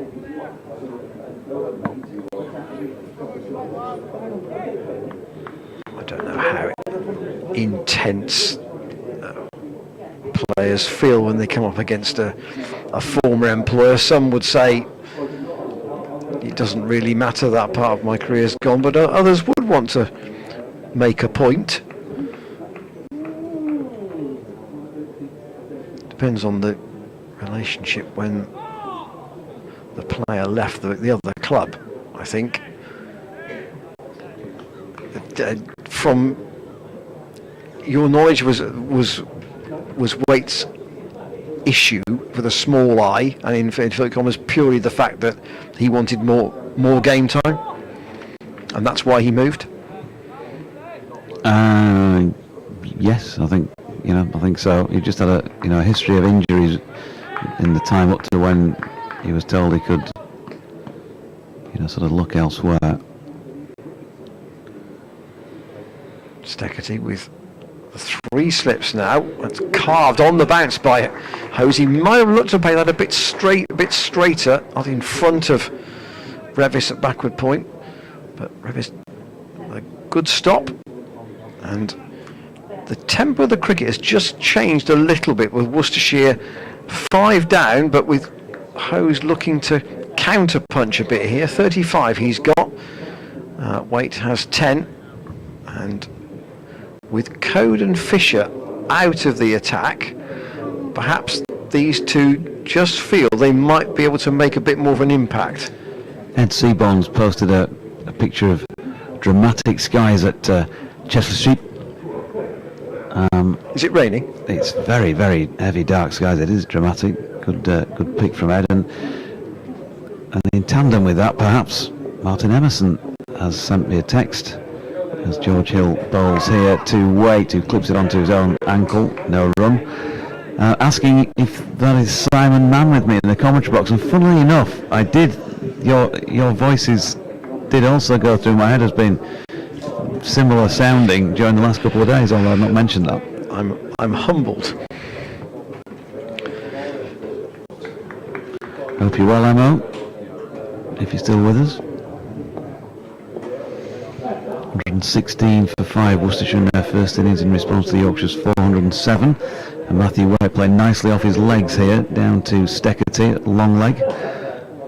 One run to him will take him to 11. Simon's a bit further down the M5 than I am, I think. I don't know where he's from. He's a Bristolian, I think. Is he? Yeah. Definitely a red half of Bristol football supporter anyway. I've never met Simon.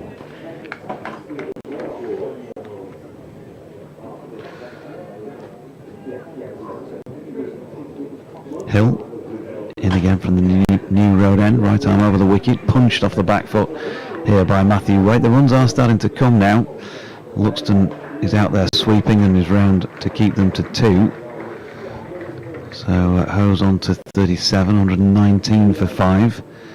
They've been hard to come by for most of the morning. The George Hill experiment so far hasn't worked in the way that it so often has for Yorkshire. He's got 2.3 odds, no maidens, none for 21 against his name. I know 4 of those were thrown to the boundary by James Wharton.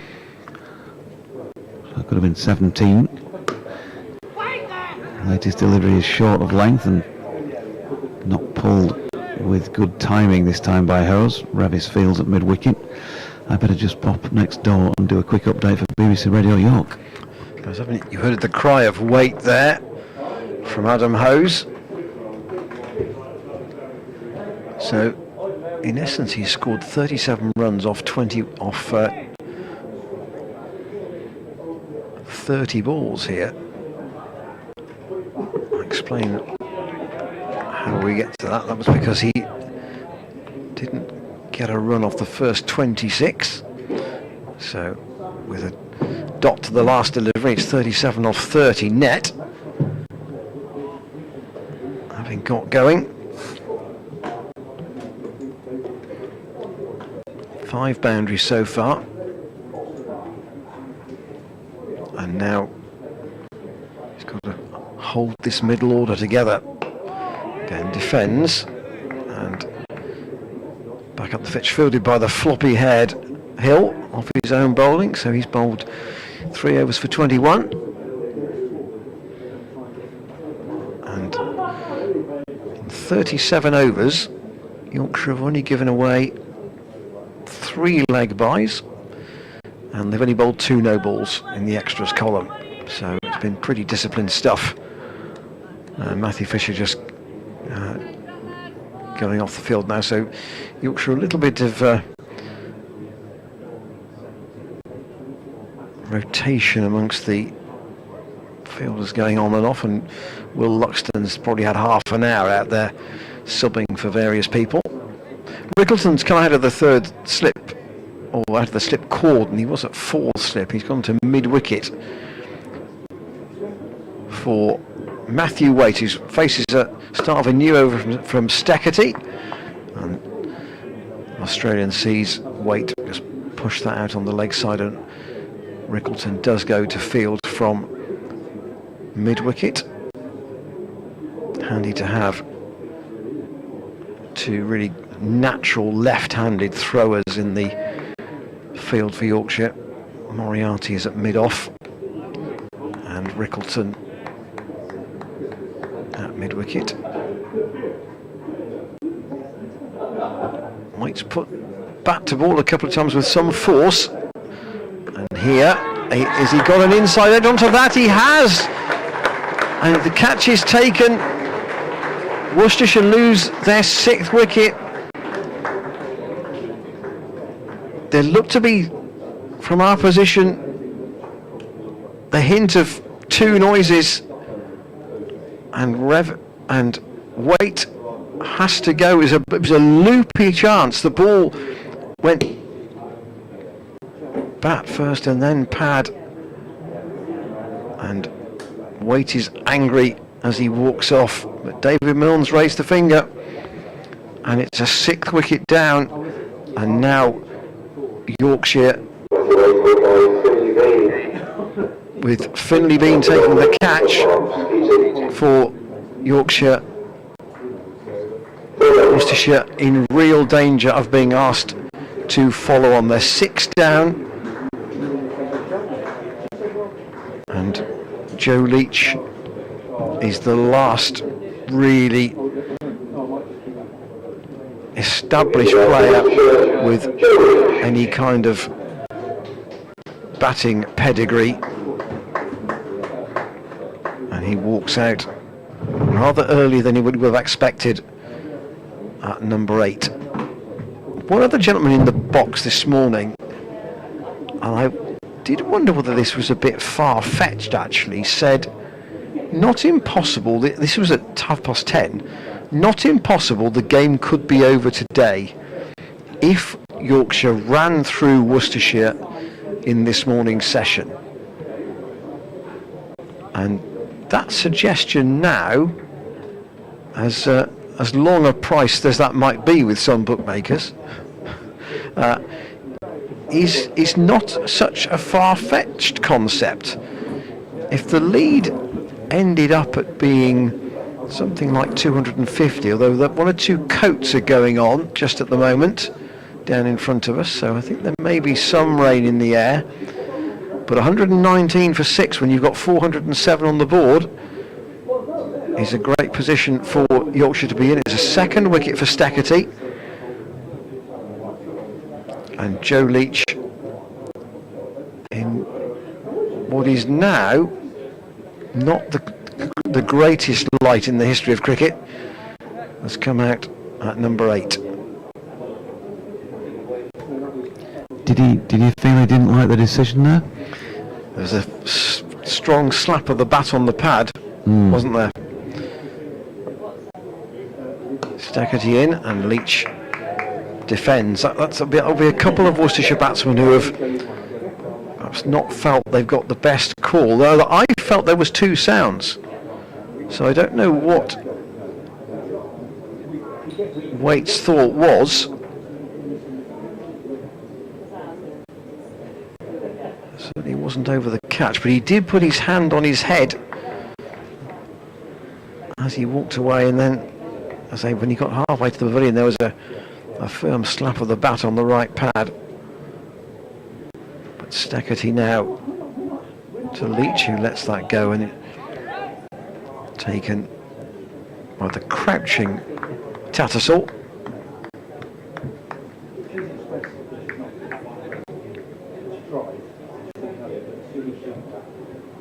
But it's been a morning where Yorkshire have just squeezed and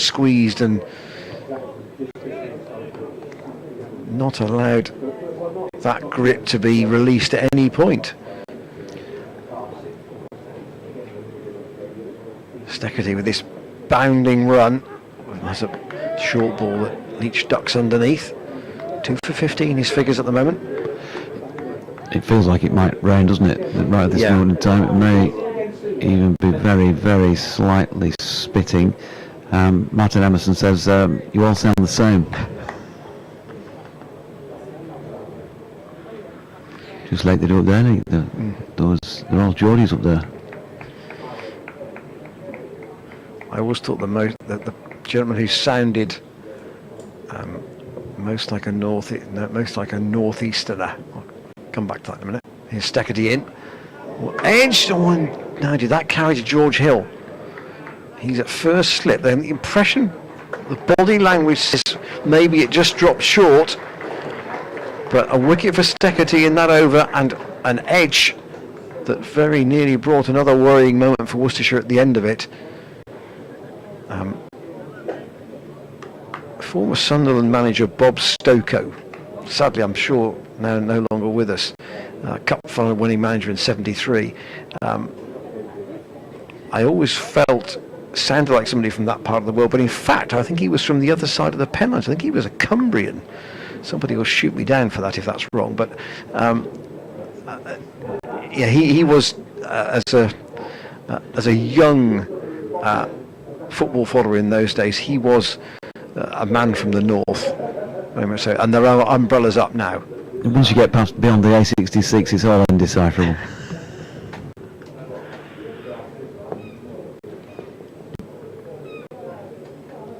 Here's George Hill bowling to Adam Hose, who has to flick it one down the leg side and misses out.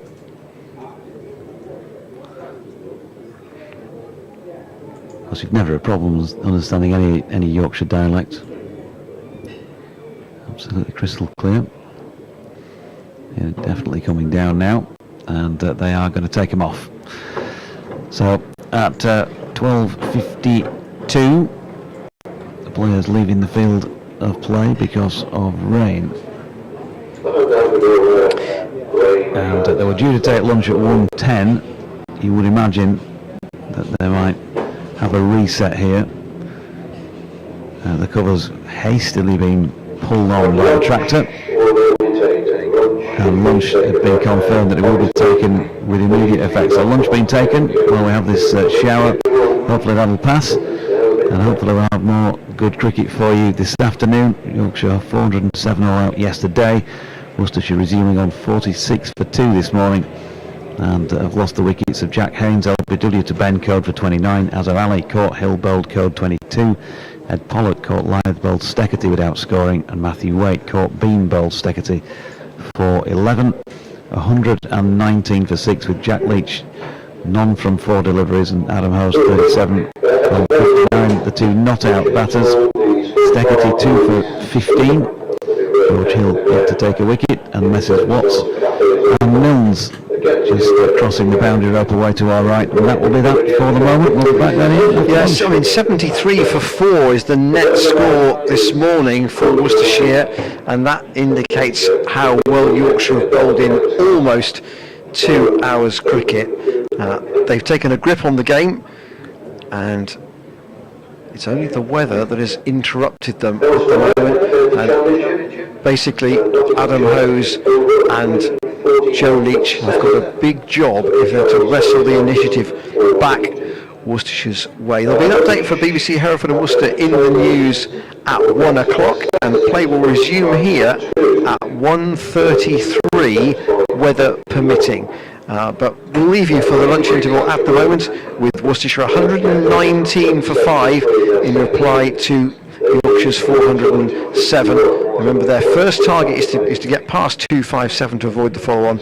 Quite a bit to do that at this stage. 119 for 6 at lunch.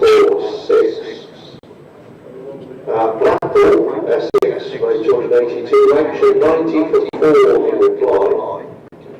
We actually got some cricket on in Cardiff, a late start again today, but the Norman is 79 for 5 against Leicestershire. At home, Derbyshire 23 for 7, replying to Sussex 402 and Chester Street, Durham, I've just been bowling out for 453. They lead Gloucestershire by 137.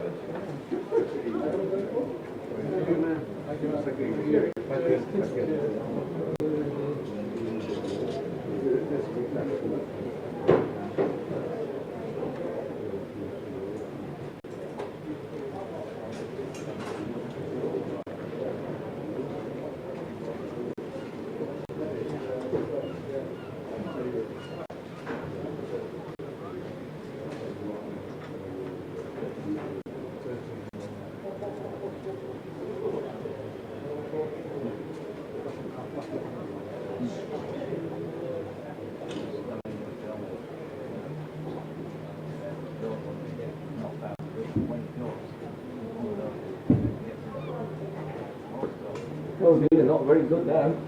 No. Yeah. Yeah.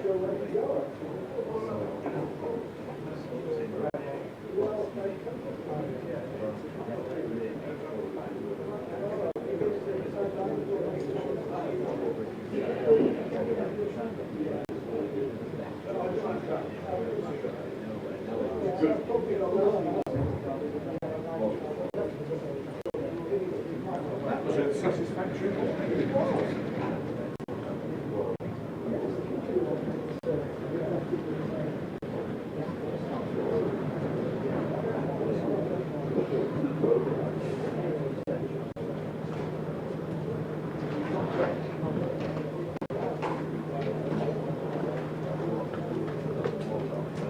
Most on the food, yeah, but. Yes, yes. It's too tasty. Comes on the train.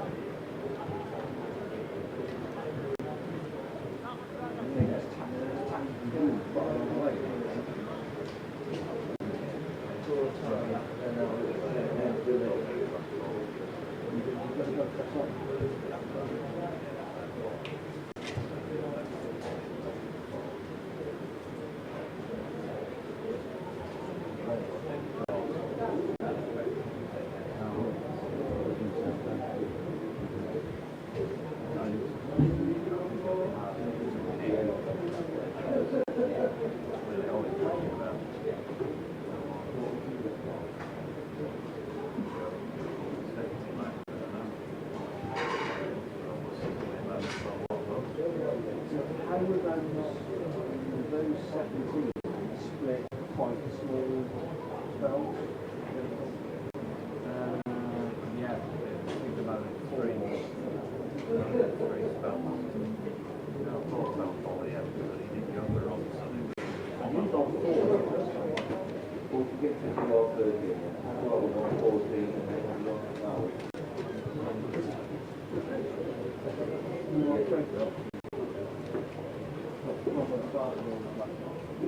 Oh, yeah, yeah. Following on.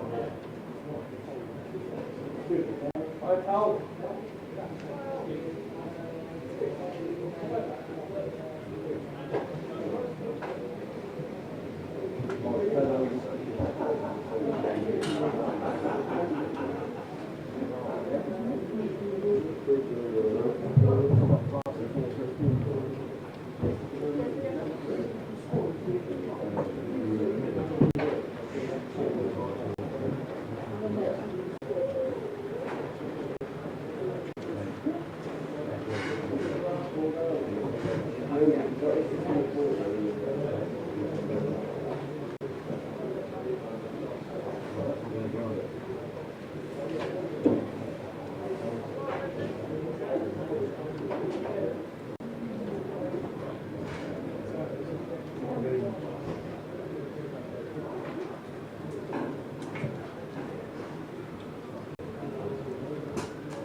Yeah, yeah.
It's currently raining here. The players went off for a slightly early lunch, 10 minutes earlier than, 20 minutes earlier than scheduled. Worcestershire have had an awkward morning, 119 for 6 they are. They've lost 4 wickets in the 25.1 overs that we've had today. 2 of them to Mark Stackerty and 2 to Ben Code. A couple of decisions, maybe Jack Haynes and Matthew Waite felt they were on the wrong end of a poor umpiring decision, but ultimately the umpires only see them once. Haynes was LBW to Code, and Waite given out caught by Bean at third slip. Whether he thought that had gone only off the pad but not the bat. In between, Azhar Ali and I say Pollock for naught were the men out. So Worcestershire still a long way behind on the board, 119 for 6. They have to get to 257 to avoid the follow-on. Adam Hose has 37, Joe Leach yet to score. Play should resume at just after 1:30, but I suspect there may be a slight delay because of the rain that is currently falling. Lunch here then at New Road, Worcestershire 119 for 6. Commentary when play does resume on the BBC Sport website and on the app.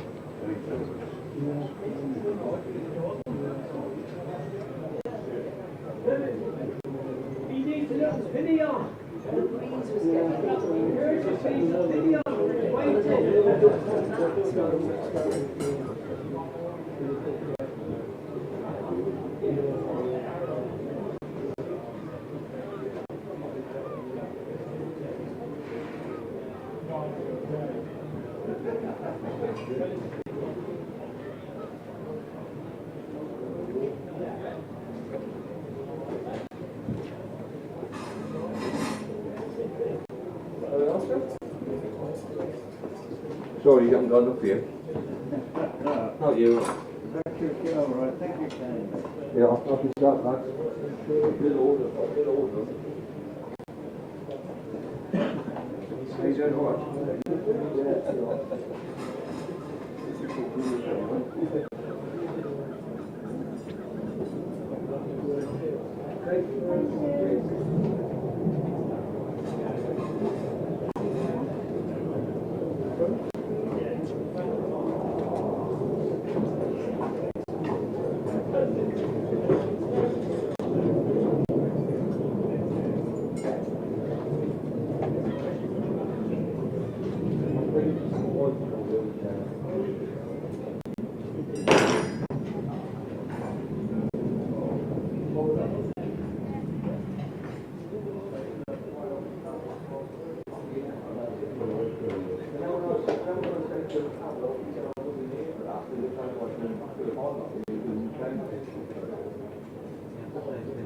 Yorkshire, that wasn't until the rains came in, almost 2 hours of cricket, so they were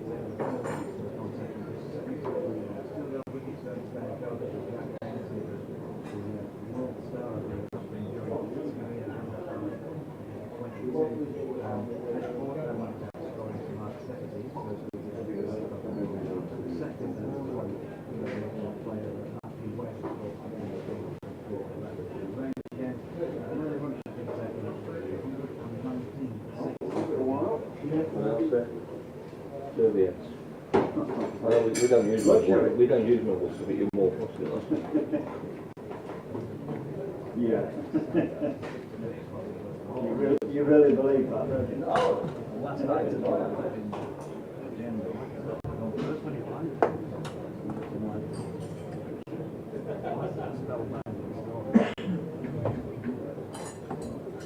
Just playing.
sometimes you end up saying, you wonder if certain players and certain, I don't know, sometimes just can't cope.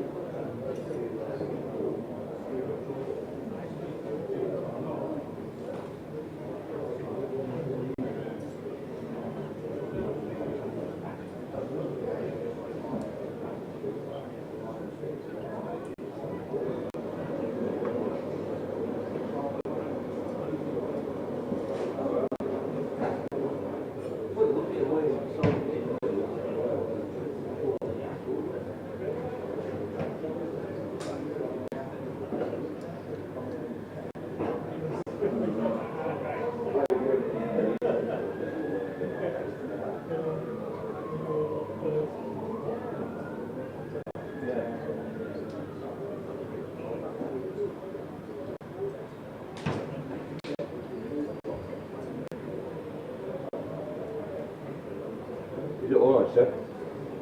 Is it okay? No, that's Oh, you're good. I mean, if I'm a play teacher, I don't know. I'm just asking. I don't even go to make yourself. Yeah. I've had a lot of it. Oh, good. Well, And I've enjoyed it. no harm. Yeah. No harm in it. I'm really annoyed I've enjoyed it.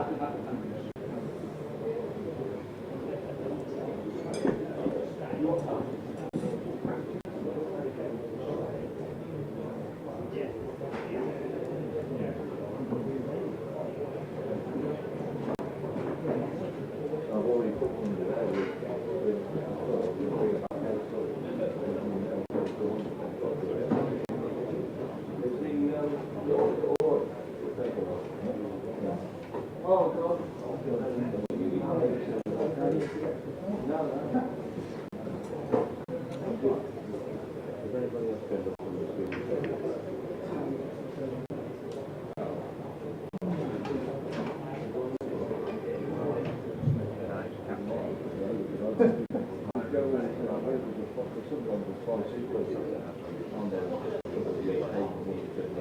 I think from now on, you can't do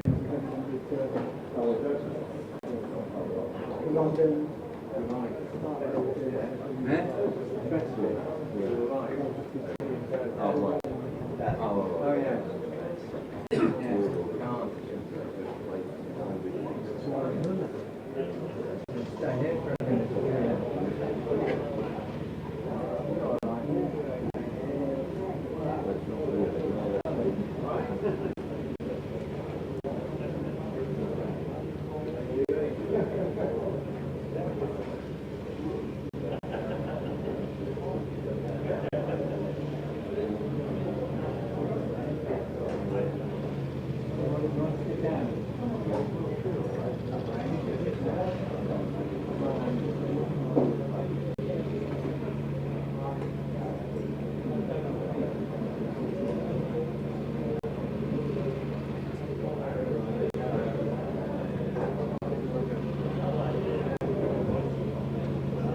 yeah.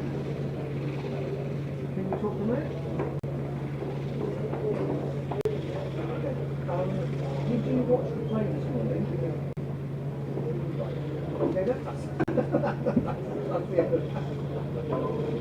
I was going to ask you whether the shot from behind the goal guard was clear as to why both Waits and Hayden seemed pretty unhappy with the did you see it?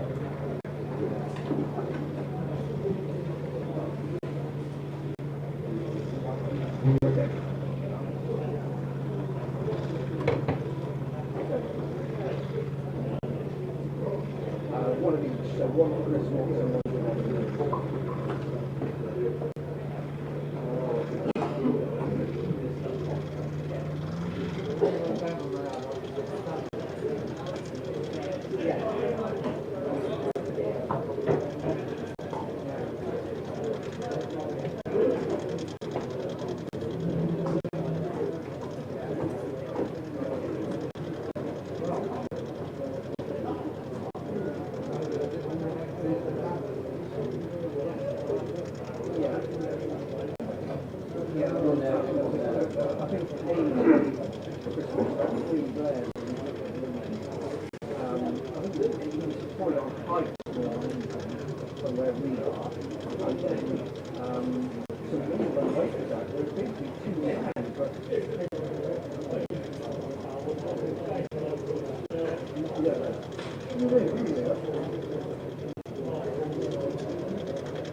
Okay, brilliant. Thanks so much.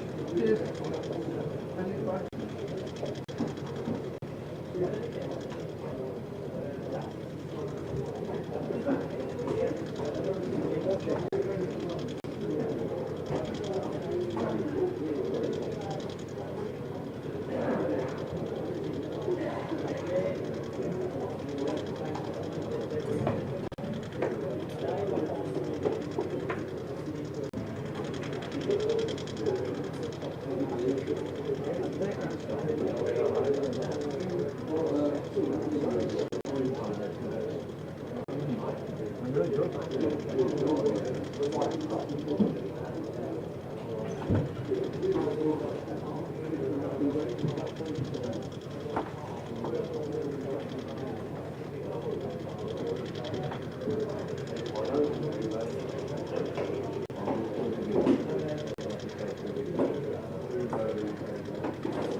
You get more money? Are you sure? Yeah.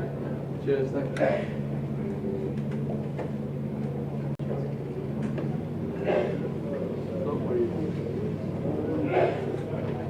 Alright.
We had a resumption announcement back. I've not heard one.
Looks like we haven't missed any time, have we?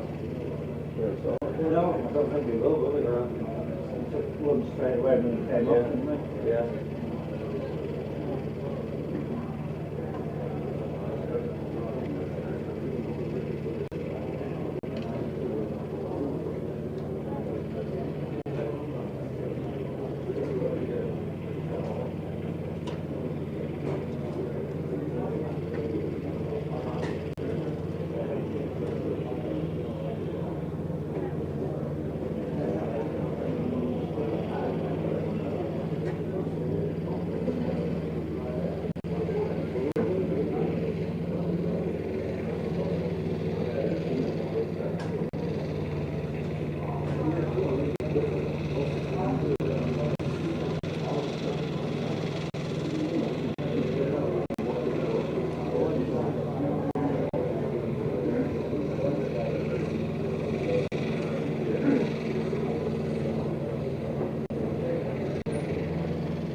Just to deal with the you don't stand in nonsense like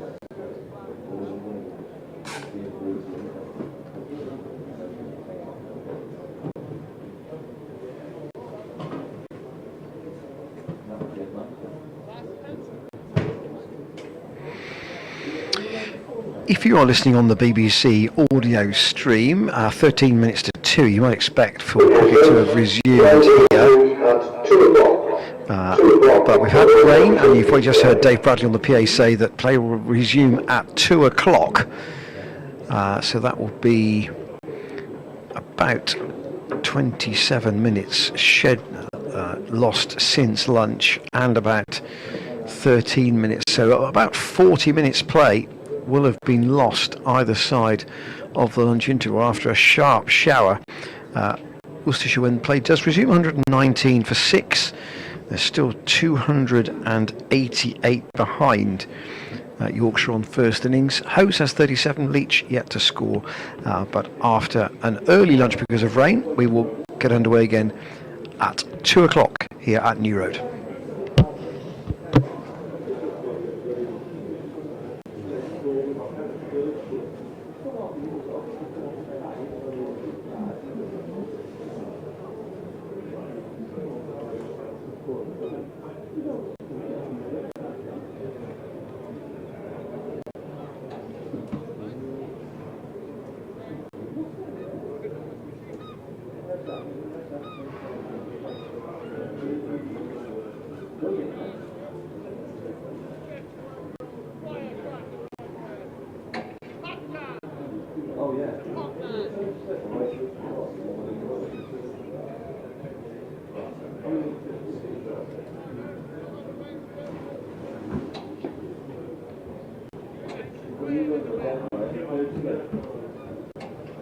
News from Worcestershire's second game, which is taking place at Crosby against Lancashire.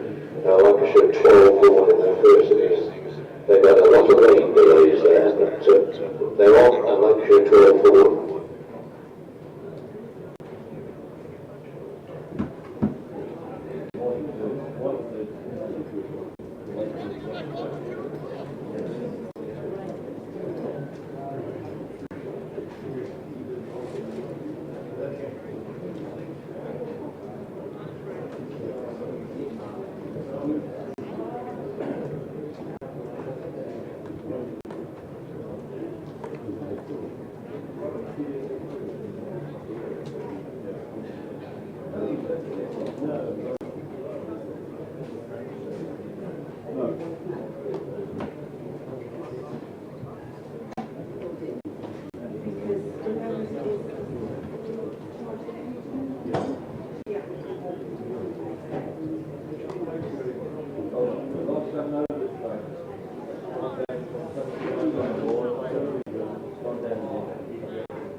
By the way, I'm going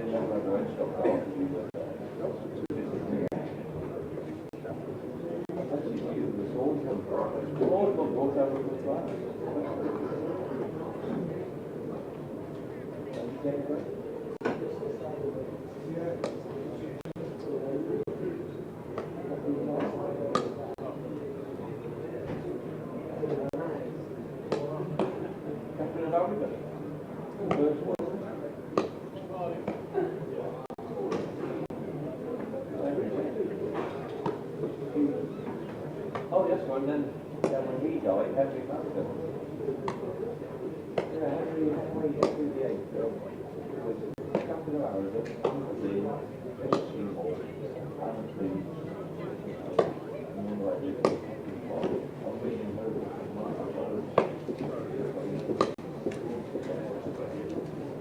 so what? Oh dear. You eating mine again? What is it?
No. Something to... No. I didn't have... Golf. Golf.